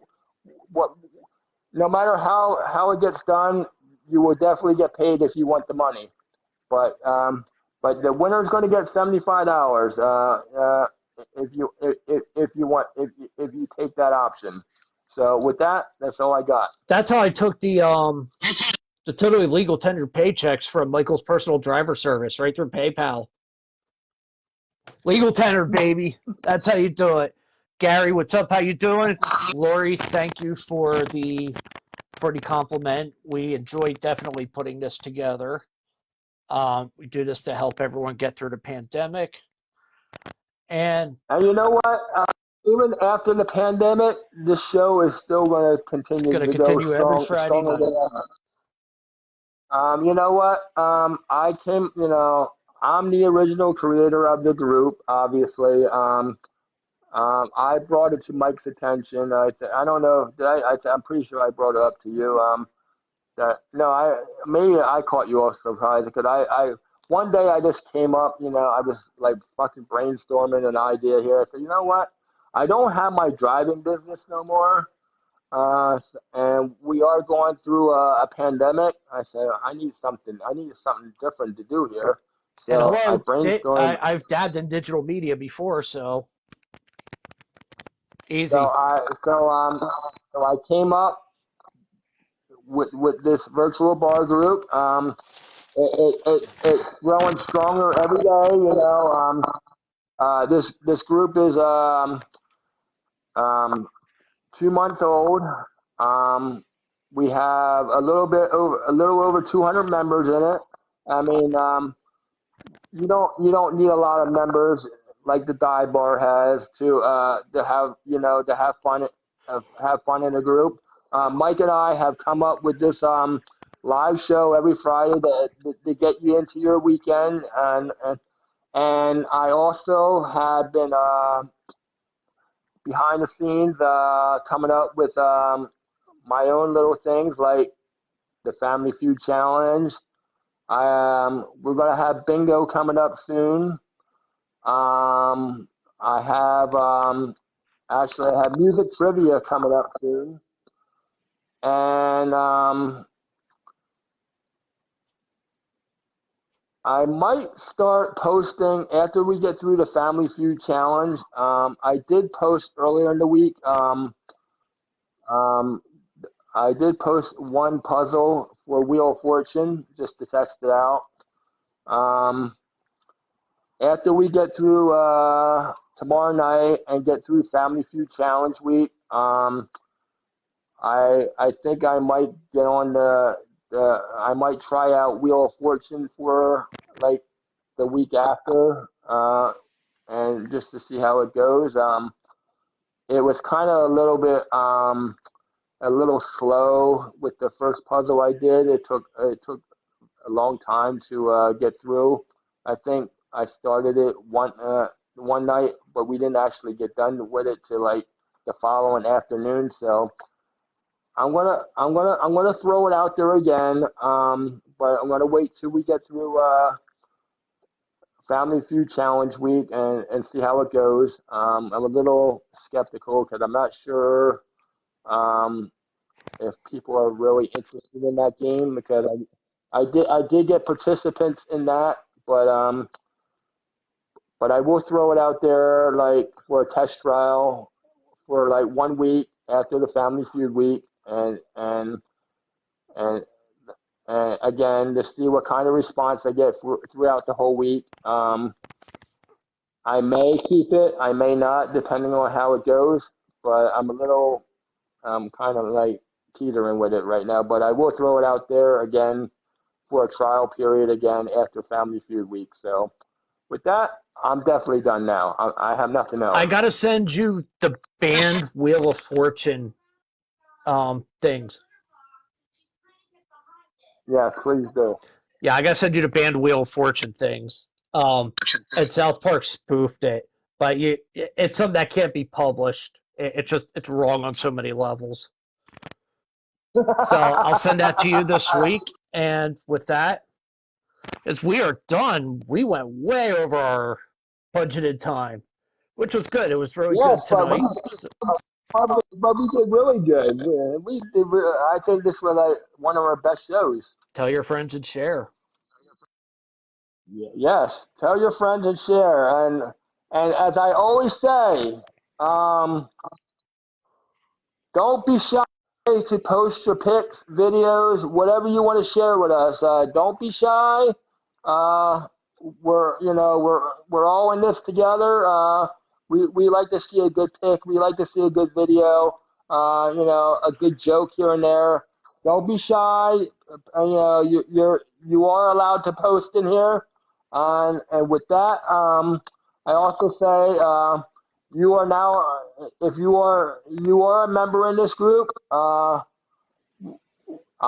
we continue to grow this group. Go out and invite a few friends into this group, and that's how we're going to keep growing. So don't be a stranger in this group. I always encourage posting in this group. Invite your friends in this group. I really think we got a small and mighty group in here, And I think everybody is really clicking in here right now, and we're running on all cylinders, and everything's going good. So with that, have a good night, My guys. brother, have a good weekend, and I will talk to you probably tomorrow at some point, all right? Everyone, Yes, college football. yes, definitely. Thank you for joining. By the way, Penn State and Iowa 3:30 on BTN. And Okay. with that, everyone have a good evening. Thank you for joining us. He's Mohler. I'm Endy. This is the End Zone. Peace out.